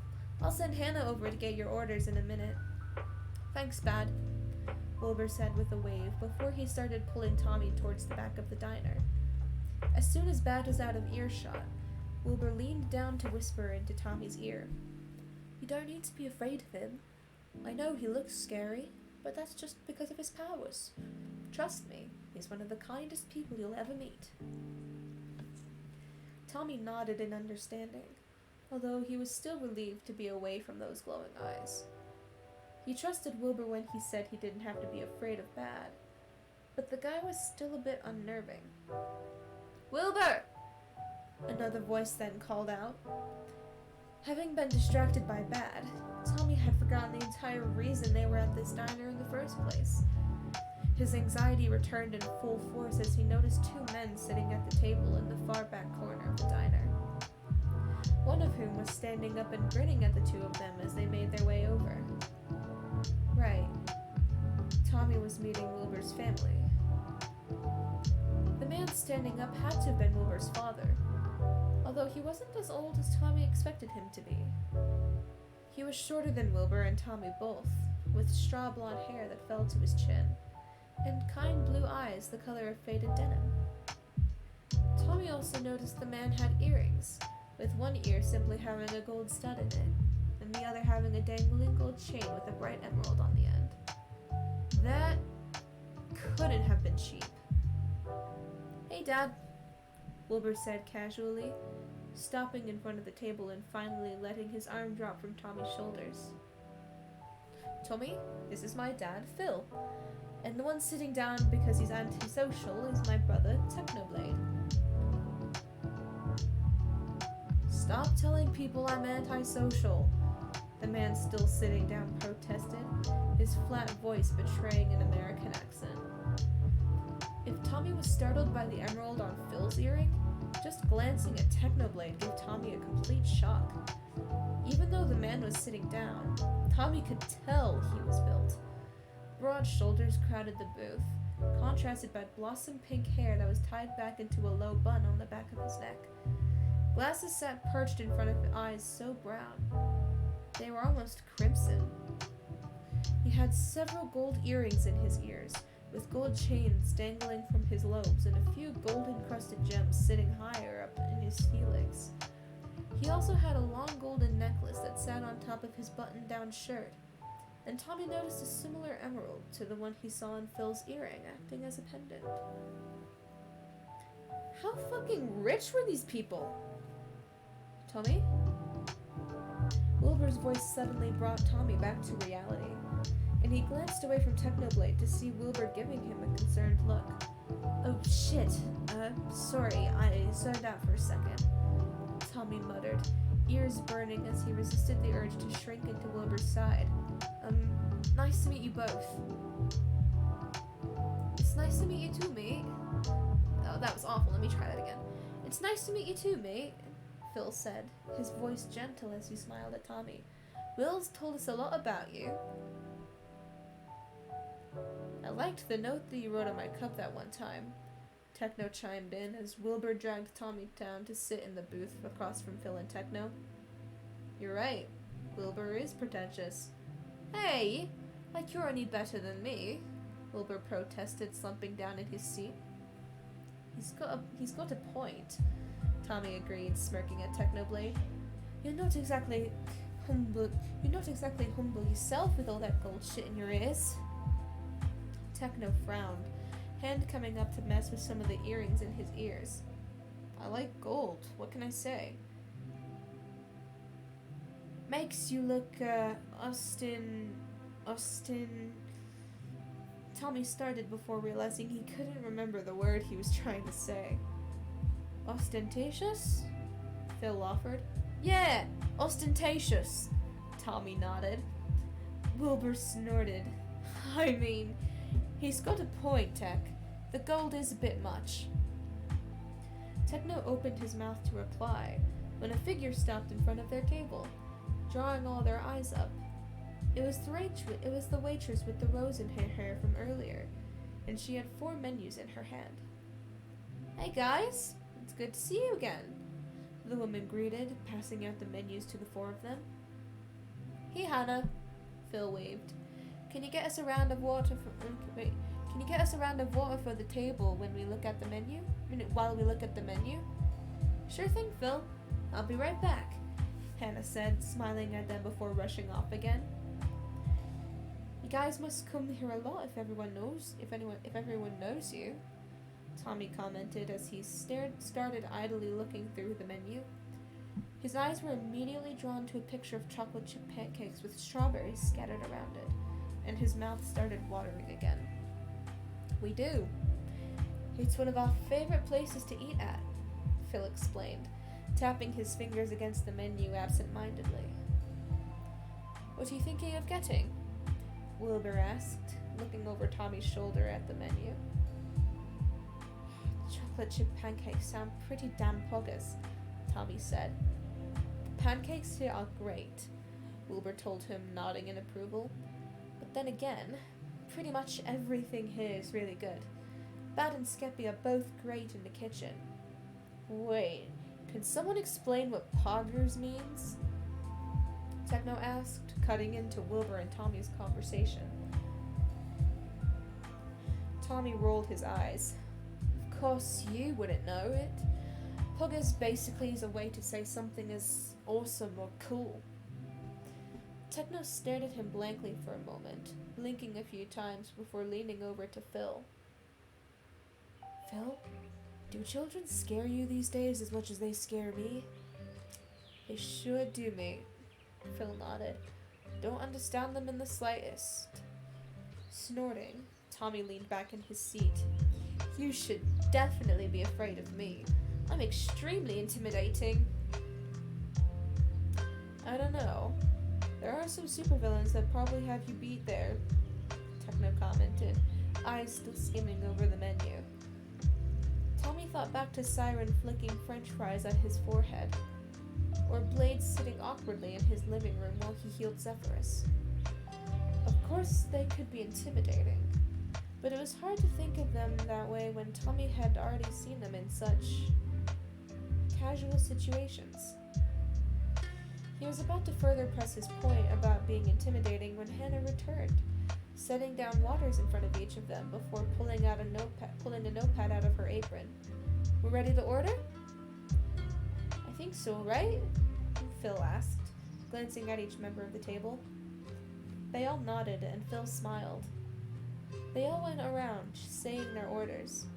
Phil began with Belgian waffles, Technoblade with some kind of veggie burger, Wilbur with a normal burger, and Tommy with his pancakes.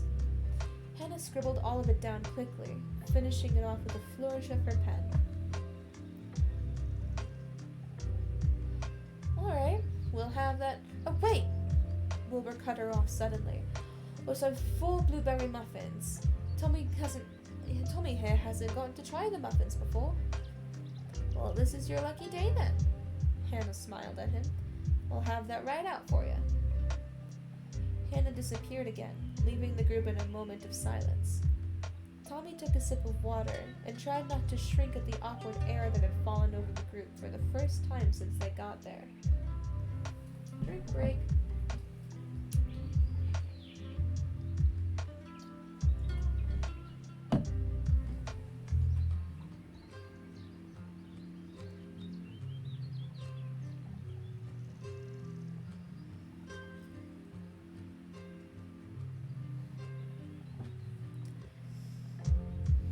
So, Tommy, Phil started, breaking the silence with surprising ease.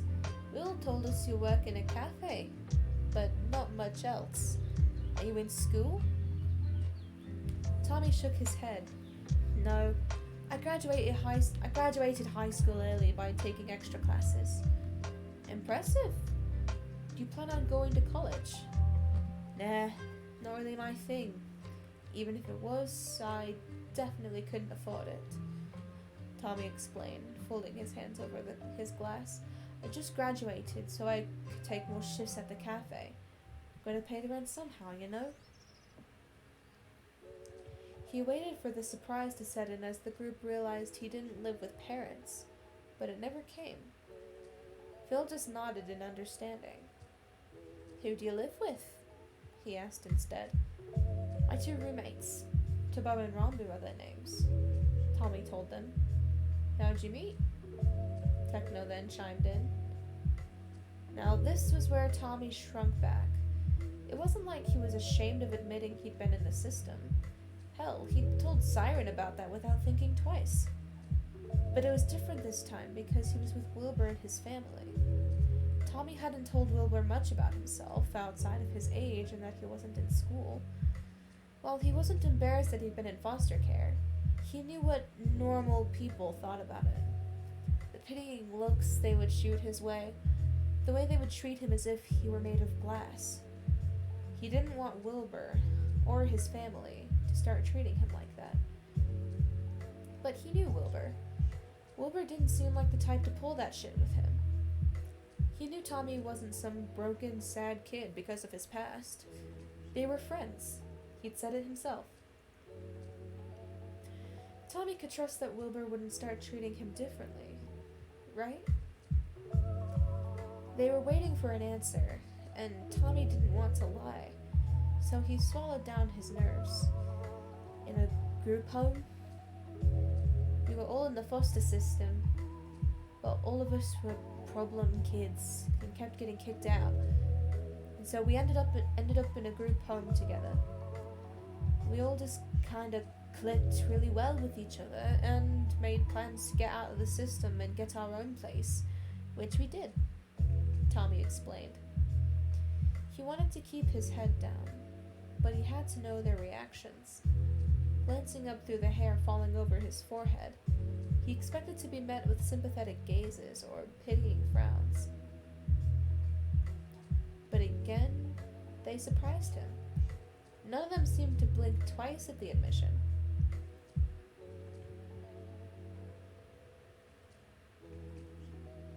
Will, Tech, but either of you ever put in a group home? Phil asked instead, making Tommy almost choke on his water.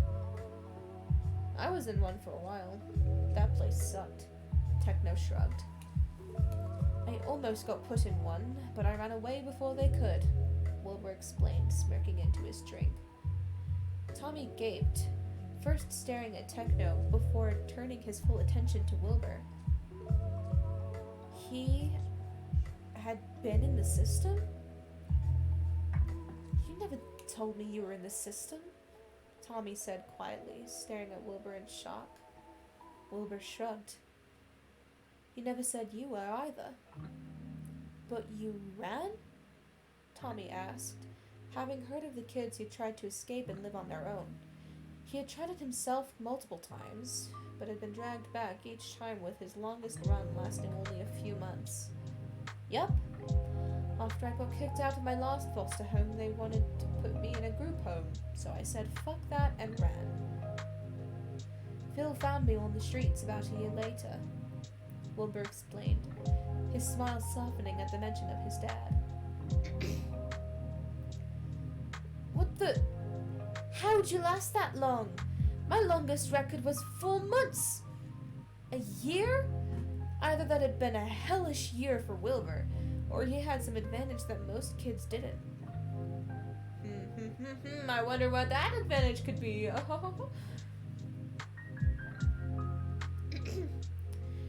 Let's just say I had my ways. Okay, like that wasn't ominous as fuck. Your ways weren't that great. Your ways weren't that great. Need I remind you I found you half starved and looking a stone's throw away from freezing to death? Phil said, giving his son a knowing look. Well, I still hadn't been caught and was still alive after a year on the streets, which isn't too bad for a 12-year-old, Wilbur argued, taking a sip of his water. Wait, okay, so what happened exactly? Will ran from the system and was on the streets for a year before Phil found him. But how did you end up with Techno? Tommy asked. But how did you end up with Techno? Tommy asked, trying to wrap his head around the story. Phil folded his hands in front of him. I found Wilbur first, after he'd been living on the streets for quite a while. It took ages to get him to trust me, but once he did, I got him to come live with me. I actually registered to be a foster parent legally. It took a fuck ton of arguing and going through loopholes and shit, but I managed to get legal guardianship of Will. Once I had that, I got a call not too much later about a boy who needed a placement, which happened to be Techno. After a year of us living together, I adopted both of them, so we've been a family ever since. Damn. How lucky for Wilbur and Techno. Of course, it wasn't lucky that Wilbur had lived on the streets for a full year, but Tommy couldn't help the twinge of jealousy that curled in his chest all the same. From what he could see, both Wilbur and Techno really loved their father. They'd gotten the happy ending all foster kids dreamt of. Someone to love them. It was fine that Tommy had never gotten that ending, though. He had Tubbo and Rombo as his family. He didn't need anyone else. So you're emancipated? Phil asked after a moment when it became clear that Tommy wasn't going to say anything else. Yep. Was a bitch to get worked out, but we managed it, Tommy explained, leaning back in his seat. And now you make my lattes, Wilbur teased, nudging Tommy in the side with his elbow.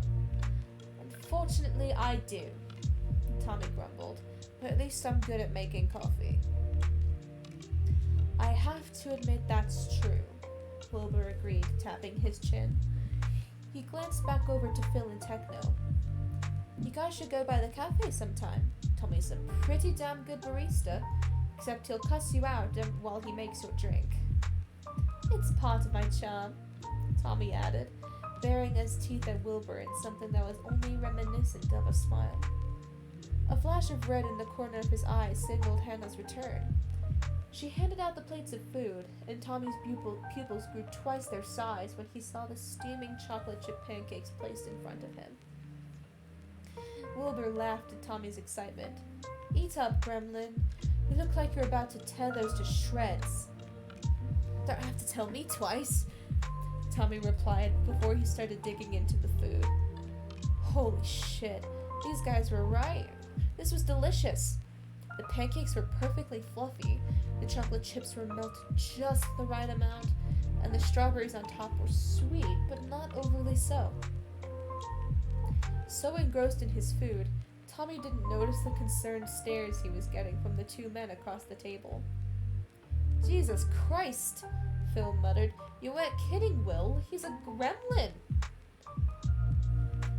Or a rabid raccoon, Techno added. For the last time, I'm not a goddamn raccoon, Tommy snapped, not noticing the chocolate he had smeared from the corner of his lip to his chin. The three men at the table all shared identical looks before bursting into laughter, startling Tommy away from his food. It took several minutes for Tommy to notice the chocolate on his face, but by then the damage had been done. The table wouldn't shut up about him being a raccoon after that. The rest of the dinner went really well. They talked a bit about several other things, with Phil asking Tommy what he did in his free time, and Techno asking him when the last time he'd read a book was. Wilbur and Tommy got into another bantering session with Techno and Phil, which Techno and Phil watched with a mixture of amusement and exhaustion. Tommy finally tried one of Bad's muffins and nearly cried at how good it was. Then, despite his protests, Wilbur ended up ordering another 4 muffins for Tommy to take home. Tommy had to admit, he liked Techno and Phil. Techno had the best deadpan out of anyone he had ever met, and Tommy liked how little bullshit there was with him. Phil very much seemed to wear his heart on his sleeve, his face softening every time they were talking about Wilbur and Techno as kids, or whenever Wilbur said something nice about Tommy. He also seemed genuinely interested in getting to know Tommy, unlike most adults he'd met in the past. And most surprisingly, no one told him to shut up when he started rambling about spider facts on the way back to his apartment building, which was a huge win in Tommy's book. Well, he knew he had to be careful. These were adults after all. And Tommy wasn't going to let himself become another charity case on the off chance Phil wanted another fixer-upper kid. He really liked the Sip family. More than he thought he would. When Tubbo and Rambu asked Tommy where he'd been that night, and where he'd gotten the box of muffins from, he told them he was out with a friend and ignored the way they pushed for clarification. If they could have their secrets, so could he. He wasn't ready to share Wilbur with them yet, and if they had a problem with that, it was their problem. That night, Tommy fell asleep with a full stomach and laughter in his ears.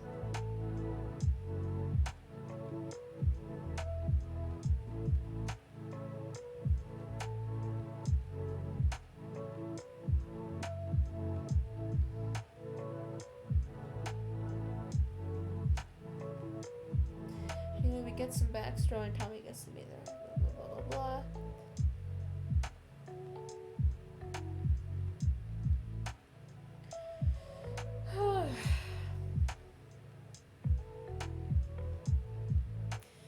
I really want to read another chapter, but I have things to do.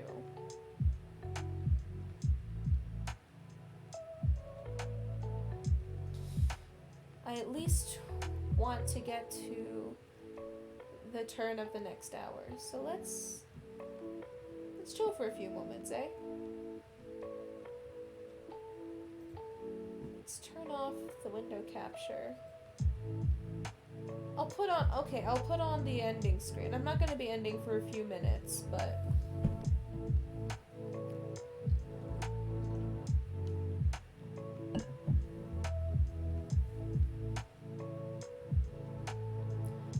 Or, no, let's do this one. The Be Right Back screen. And then we'll go to the ending soon screen. So, a little update on me. I had an interview for a job yesterday and I got the job. So, not only will I have to do college work, I'm also going to have to do actual work. So I have no idea how consistent I'll be able to stream now. I'll try my best to stream on the weekends when I have time. But I have orientation tomorrow after class or classes, and I don't know what my timetable's gonna look like. So, like I said, I'm gonna try and stream as much as I can, but right now college and work are a bit more of a priority. As much as I love streaming, it's not gonna get me money anytime soon. Nor do I think it ever will provide me with a steady income. But I really do enjoy streaming, so I'm gonna try my hardest to stream whenever I can. I hope the music wasn't too loud, and that everything was balanced right. God, this is such a fun, I'm really enjoying reading this. I haven't been this excited to read a fan fiction on stream since I read Passerin. Sure, Heat Waves was good, but I like the more fantasy kind of fan fictions, you know?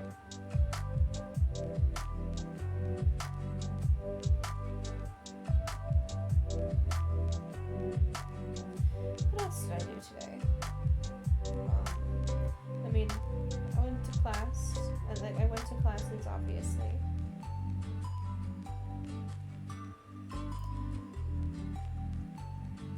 I'm studying for music education, so a lot of the classes that I had today were music classes. One of them choir, one of them music history. Music history, a bit bleh, as usual. But I like my choir class. The teacher, the professor is really engaging, and the music selection this semester for our concert is really good.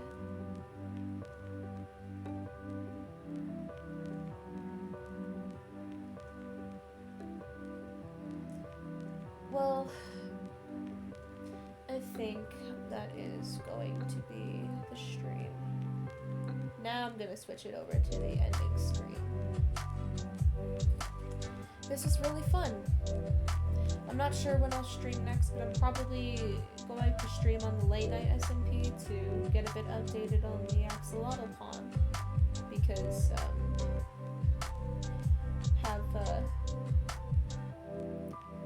we have quite a few more followers to add to the pond. I am going to be honest, I did breed off camera so that it wouldn't be that monotonous to do on stream. Sorry about that. But I figure next stream, late night SMP, update the axolotls, go for a bit of mining. Yeah. Chill mining stream. And I knocked over my trash can. One second.